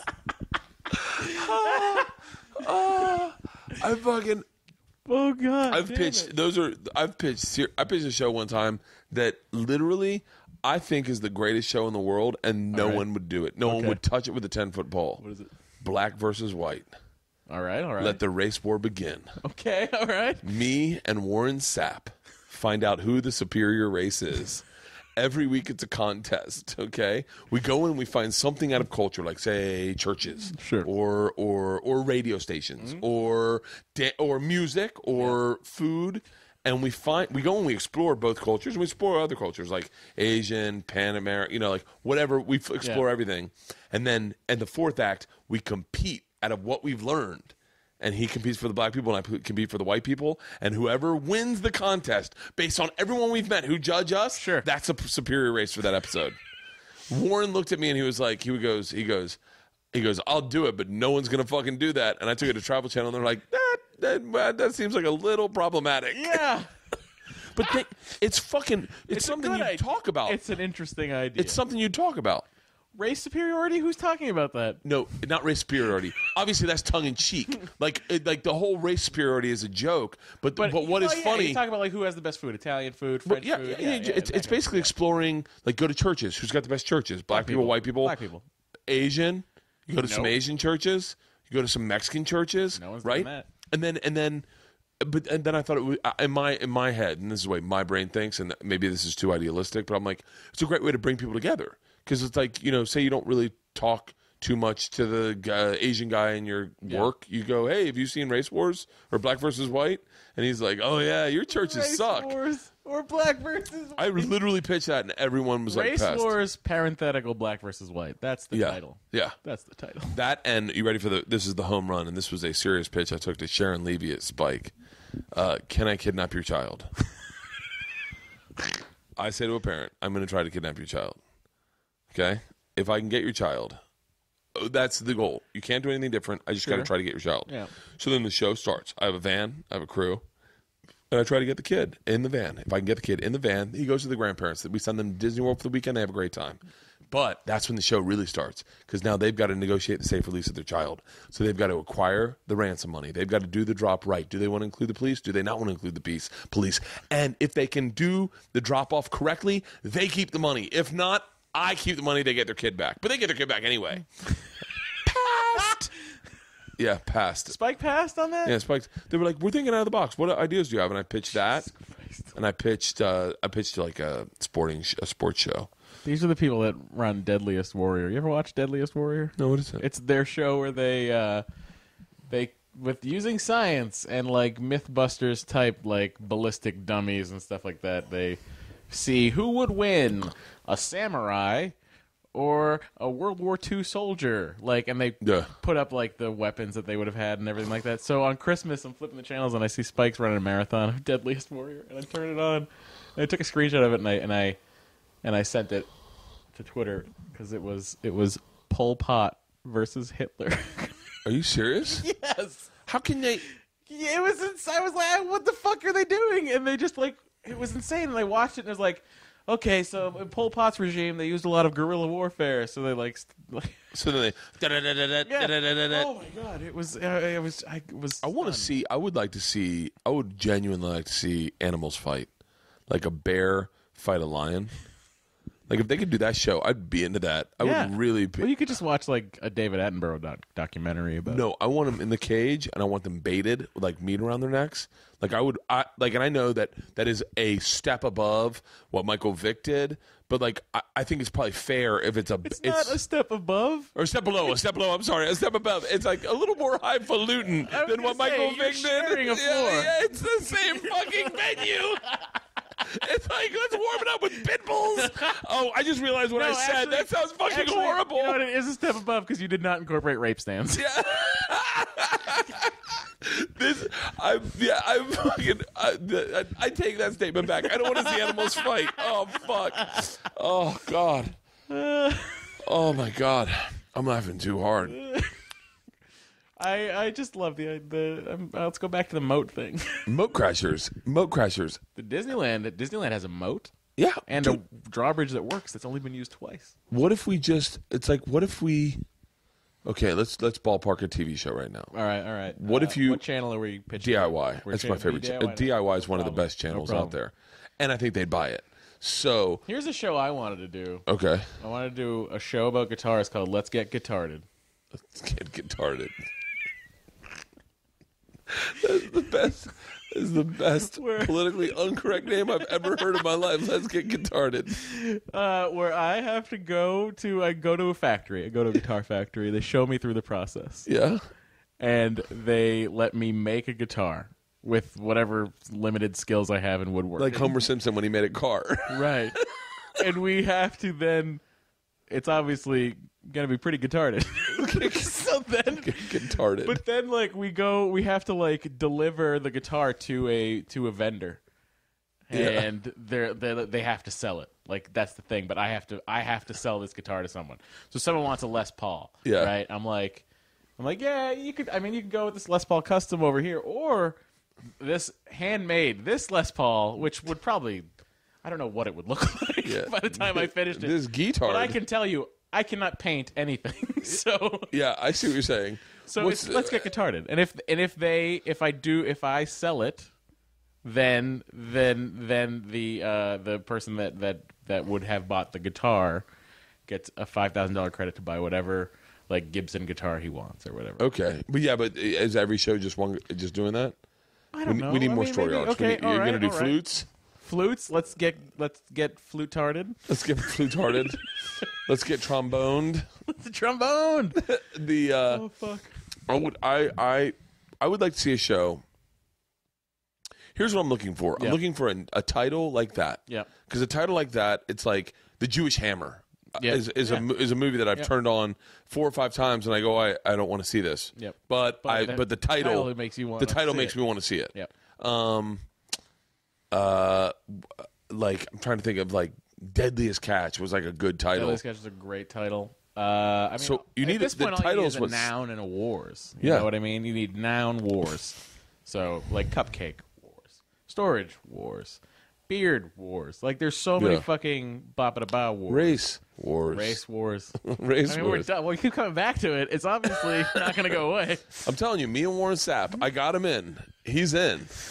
But yeah, I wanted to do a show. I was thinking about the other day, and I was like, why don't we do a show where it's like, just you do the shit that you have.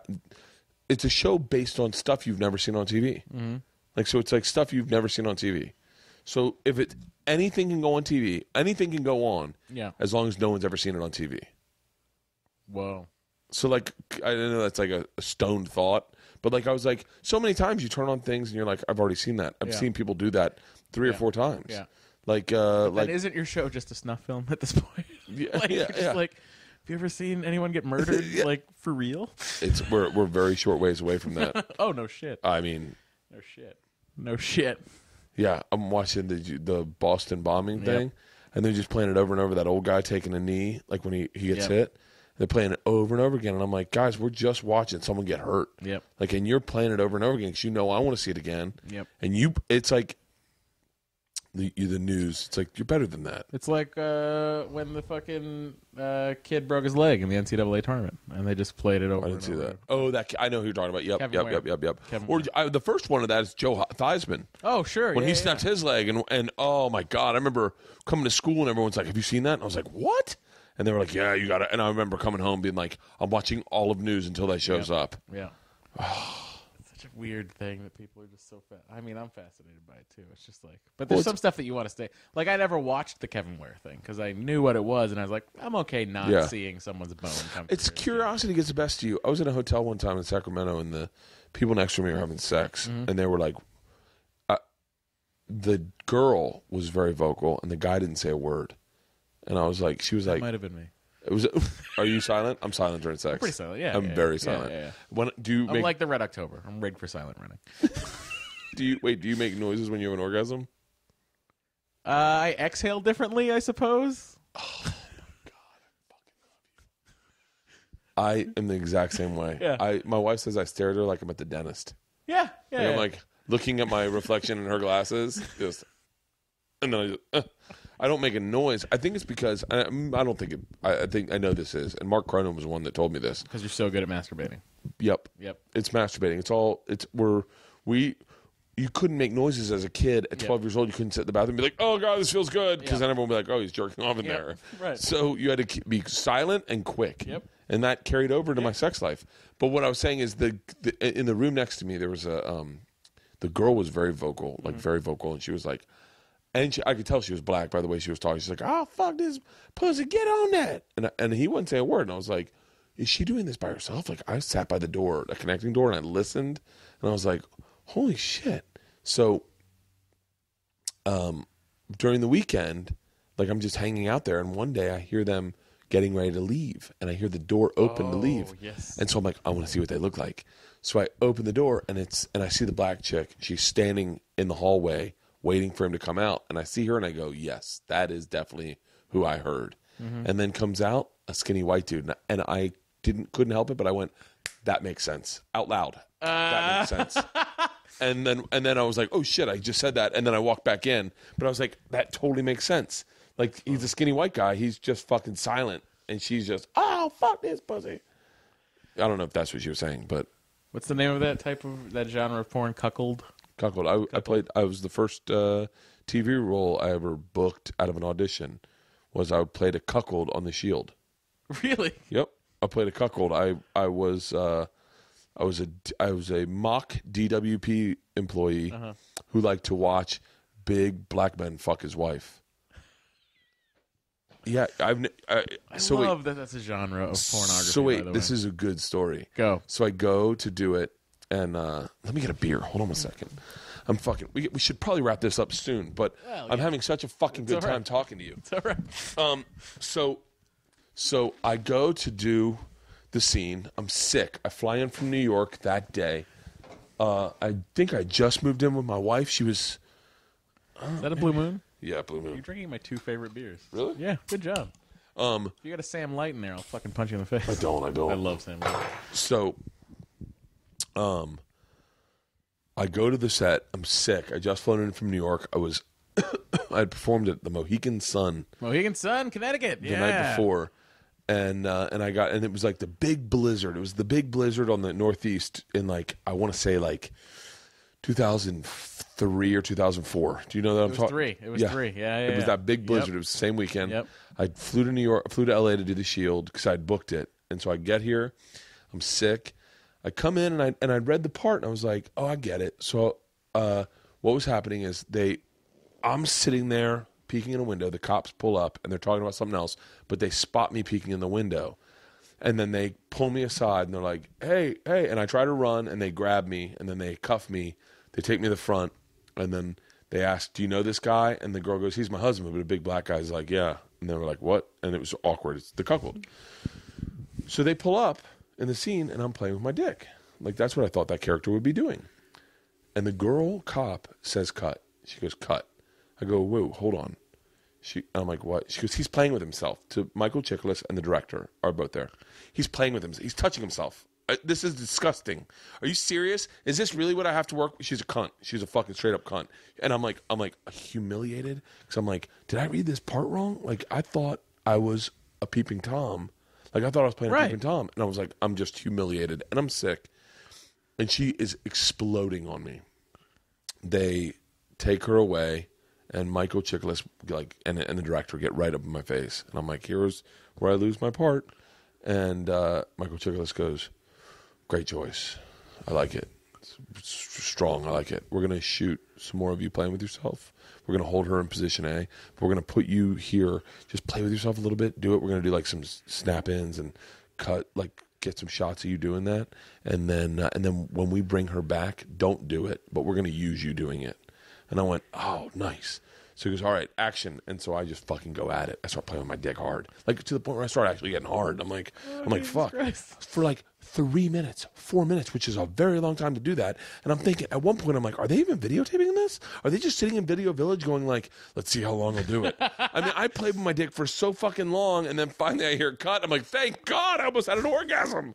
And then she came back the second time and I didn't do it. And then I don't know if it made it in the show. I don't think I've ever seen that episode actually. But she cuffs me and then takes me to the front, and that's the scene. That's great. That's my one. People are like, I saw that cracking ice. Is the Michael name of the Chiklis episode. is from Lowell, Massachusetts. Really? Which is where I'm from. And his nephew was best friends with my brother. Really? And I bowled with him while he was on the commish. He took us bowling. Seriously? Yeah. Really? Yeah. What was he like? He was a cool guy when I met him. He was a cool guy then, too. Yeah, he was really nice. The commish. Come on. I remember him saying, I said something about my wife was pregnant, maybe? Mm-hmm. And he was like, oh, what are you going to have? And I was like, a girl. Like that. And he laughed. And then the girl that was shooting there was like, seriously? And I was like, oh, fuck, it was a joke, you dumb idiot. Oh, I just want to look that up now just to see who I wish I knew who she was. I'm sure we can find out. Thanks to the Internet Movie Database. Yeah, IMDb. God, what a fucking home run that was. If I had a nickel for every time I started a movie, and I was like, who the fuck is this? Let's find out what they've been in. Oh, I know that motherfucker. That's Devin Soa.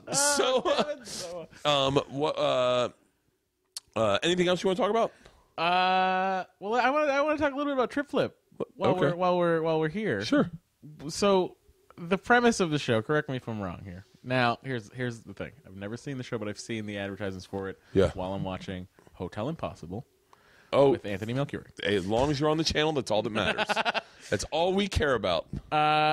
Is the premise of the program that people are already going on trips and you flip it on them and you then make it their dream vacation, or is it you find random people and say, hey, if you can leave right now, you're going on vacation right now? Season 1 was for the first half of season 1, we found people in the locations and flipped their trip. Okay. Problem was that was problematic because we then had to make sure that everything we did was a million times better than anything they even had planned. Yeah. So we would find ourselves doing things that were awesome for TV, but maybe they didn't want to do, Right. and then we were kind of fucking up their vacation. Yeah. So we were like, well, fuck, and then it turned into like we had to outdo every episode. And we're like, that's stupid, and it was really hard to find couples on vacation. Yeah. It was extremely hard. Really?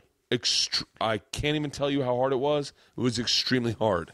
So then I said to someone, why don't we just do it? Like, why don't we just get them and take them on vacation? Because that's a lot easier. And they were like, and then the network was like, let's do that. So then for the second half of season 1, we just went and we went to I think we went to LA and Vegas maybe, or a couple places, and we went and found people and took them on vacation. Yeah. And that worked extremely better. Like it was so much easier because you're now gifting a vacation to someone. Well, here's my question on that: how are people able to just go? How are people able to just go on vacation? Candidly, and I've said this on press. I don't have a problem saying this. It's television production, so there are trips. There are trips that we've taken where it's that night. There's definitely one that we did in Vegas where we told them we're leaving that night, and they had a wedding to go to, and they bailed on the wedding and left with us. That was a fucking pretty amazing one. But then usually, like anything international is like a week out, sometimes like 2 weeks out. Yeah. So we tell them the date. You get passports and shit too. Well, I sift through all that. When I crash the location, I go, do you have a passport? Are you scuba certified? Do you like adventure? I mean, the interview I do with people.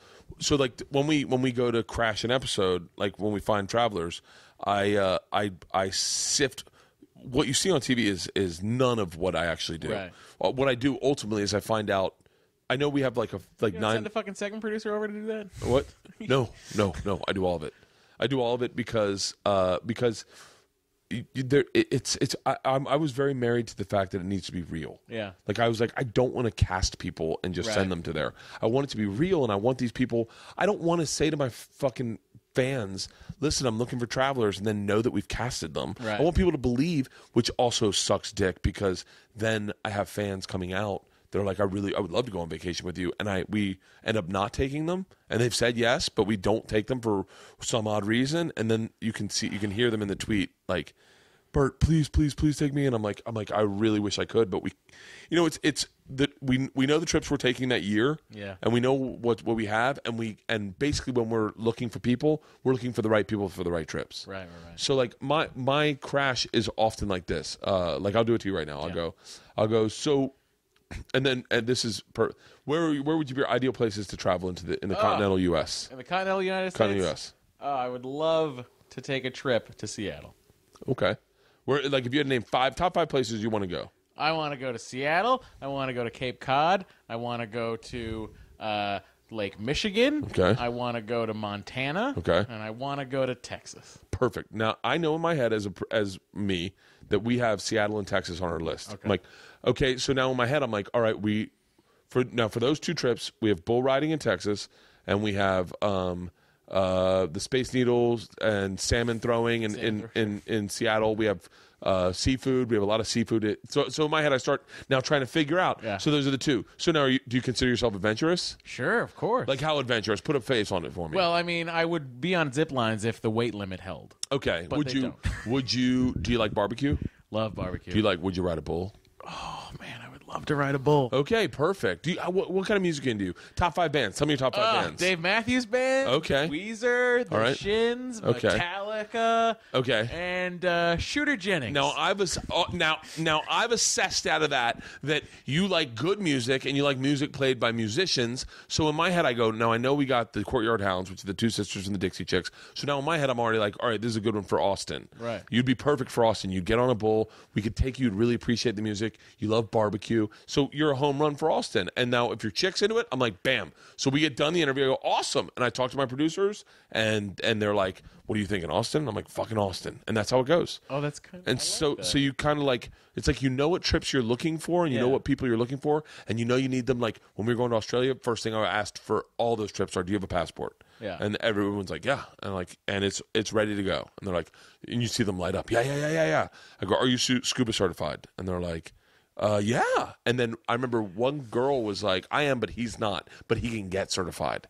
So like you know what you're looking for and you're just trying to fit the perfect people for the perfect trip. First of all, it's amazing to me you're running into people that are saying, yes, they're scuba certified. Oh, you'd be shocked. A lot of people are scuba certified. And here's the other crazy part about this show is that we have also realized in making season 2 that a show is better if we customize the trip for them a tad bit.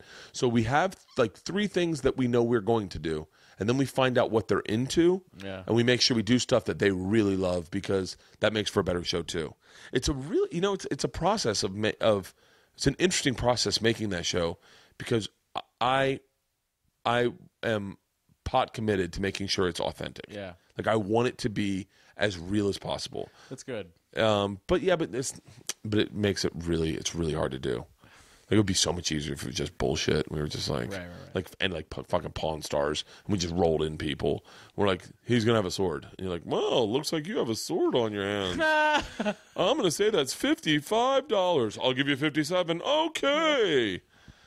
Or like the Storage Wars. That's such bullshit. I love Storage Wars. Storage Wars is such. Let me tell you what fucking makes me irate right now. Okay, because now this is someone who to the best of my ability, I've tried to keep my show as honest in every respect. Every reveal we do for an activity, I don't want them to know about until we roll up. Right. I want real reactions. I don't let our crews take like 4 or 5 retakes of a reveal. Yeah. It's that is what it is. Is fucking the restaurant show where they come in, they go, your restaurant's got problems. We've Restaurant been here. Impossible or Kitchen Nightmares? One of the 2. I forget which one it is, but here's what drives me nuts. They set up hidden cameras.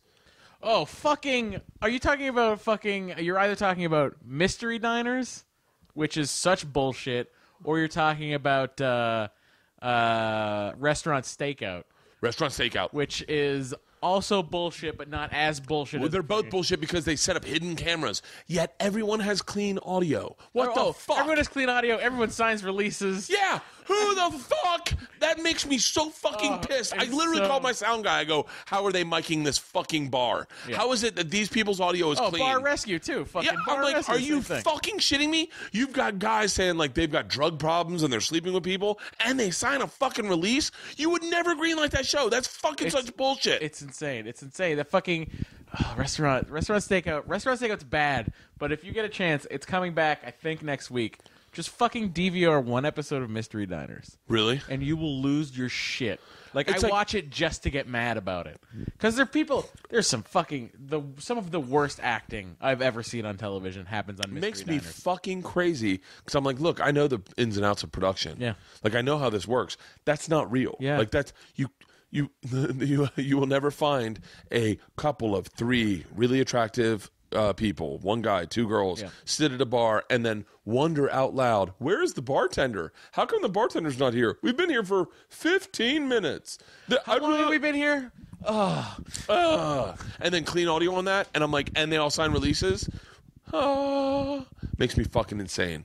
Makes me fucking insane. I get into that too, and I sit there and I watch television shows, and I know, even though I know how production works. What sucks is like the last episode, like the Vegas episode we did. Mm-hmm. I'm telling you, all my children, this was the realest television's ever been. Mm-hmm. We're down at like the 16th Street Mall looking for travelers in Denver, and I tweet, I am standing on the corner of this and this. Anyone want a free vacation? Come find me.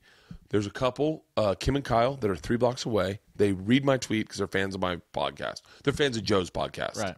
And they read my tweet. They literally get on their fucking bike and drive up, and it was so perfect. She's on the back of the bike. He's on the front. He's like, we want to go on vacation. They drive up. It looks so fucking staged. I can't even tell you. Like, if you see it, you go, that's bullshit. Even me. And I remember, I even say to the camera, this looks too good to be true. Like, I was like, cut. Like, this is fucking impossible. But that's how that works. Is like you send out a tweet and they come and it's fucking, you try to keep something real and it's not. That's why podcasts are so great. Because, like, my daughters come in without panties on. Sure. That's real. Yeah. You know? Yeah. Podcasting is the right now, podcasting, I think, is the purest art form. Yeah. At least in comedy. It's the purest choice to use our voices. Yeah, absolutely. I think. Absolutely. I 100% agree with that. And you're on the biggest podcast in the world. Joe's podcast is number 1 right now. Joe's? Yeah. Really? Yeah. Huh. Good for him. I wonder what I am. You're number 32. Shut up. I'm not kidding. Oh, seriously? I looked it up 2 days ago. Really? Yeah. Oh, wow. Yeah. You're doing all right. I feel fucking good. You're doing all right. Is that why you're here? You're doing no. Or did you want to see the man After cave? I'd agreed to do it, I said, I should listen to your podcast. Oh, really? So then I went in and I looked at the list and I was like, I kept scrolling because I was like, he's got to be in the top 100. So I scrolled and I found. Shut the fuck up. Yeah. I wonder if I could list the top 32. You can't because what happens is the algorithm iTunes uses, it factors in new subscribers. So if a brand new podcast drops, and immediately will fucking skyrocket. You know. So that's the thing you got to be aware of. But like people like Rogan and Corolla, Marin, guys. Us. And what happens? The thing with Corolla is he gets to aggregate five fucking episodes a week. So that aggregates into his overall numbers for the Adam Carolla show. So he does. What do you mean? He does 5 episodes a week. What? Yeah, he does it like he treats it like a fucking radio show. show. If I did more episodes a week, would I get better numbers? Yeah, you'd jump up a bit. Yeah. Oh, then I'll do 2 a week. Yeah, do 2 a week. Fuck it. Do 2 a week. You're going up this week then. All right, fine. I'm gonna be shit.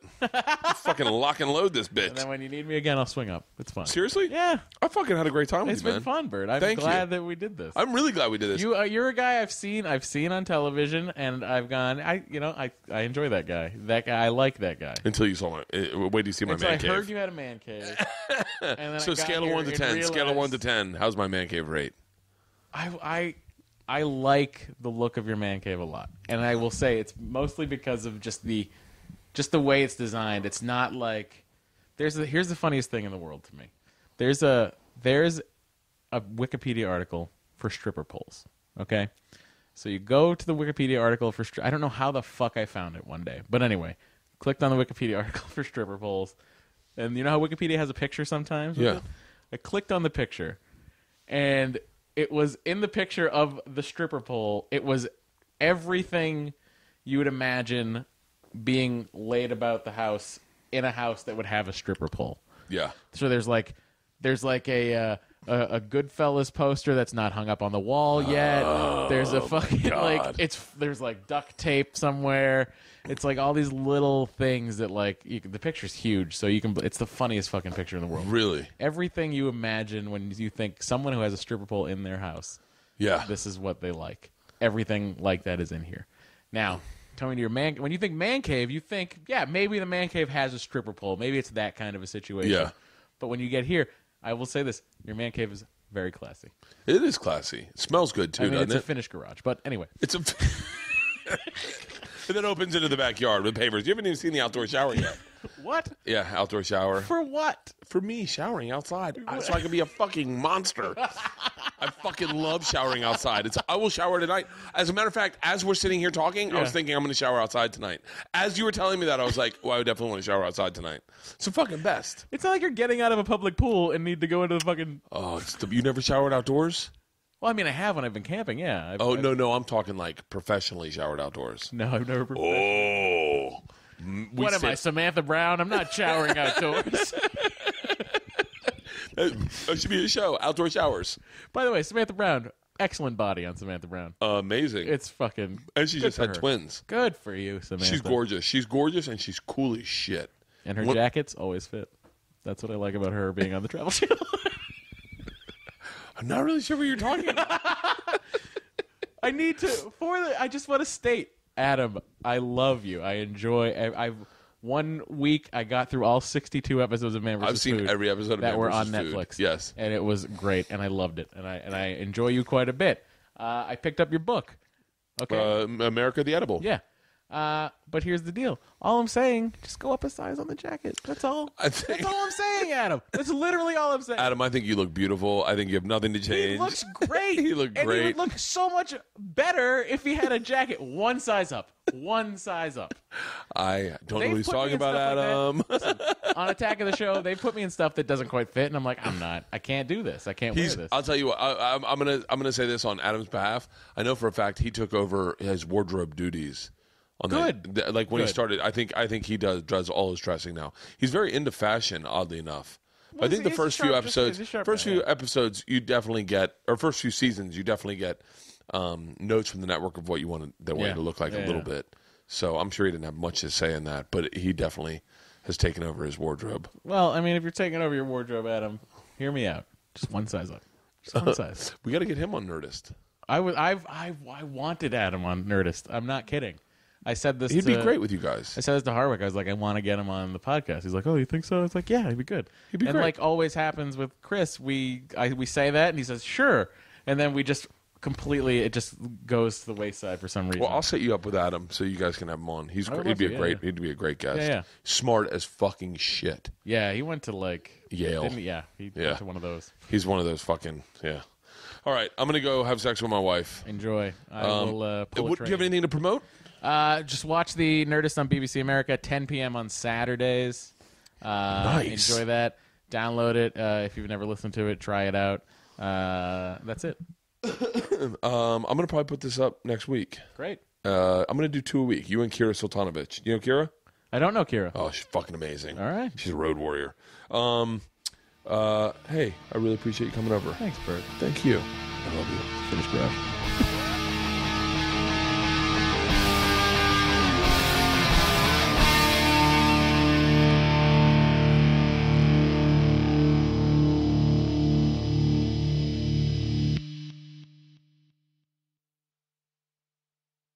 This episode was brought to you by The Machine.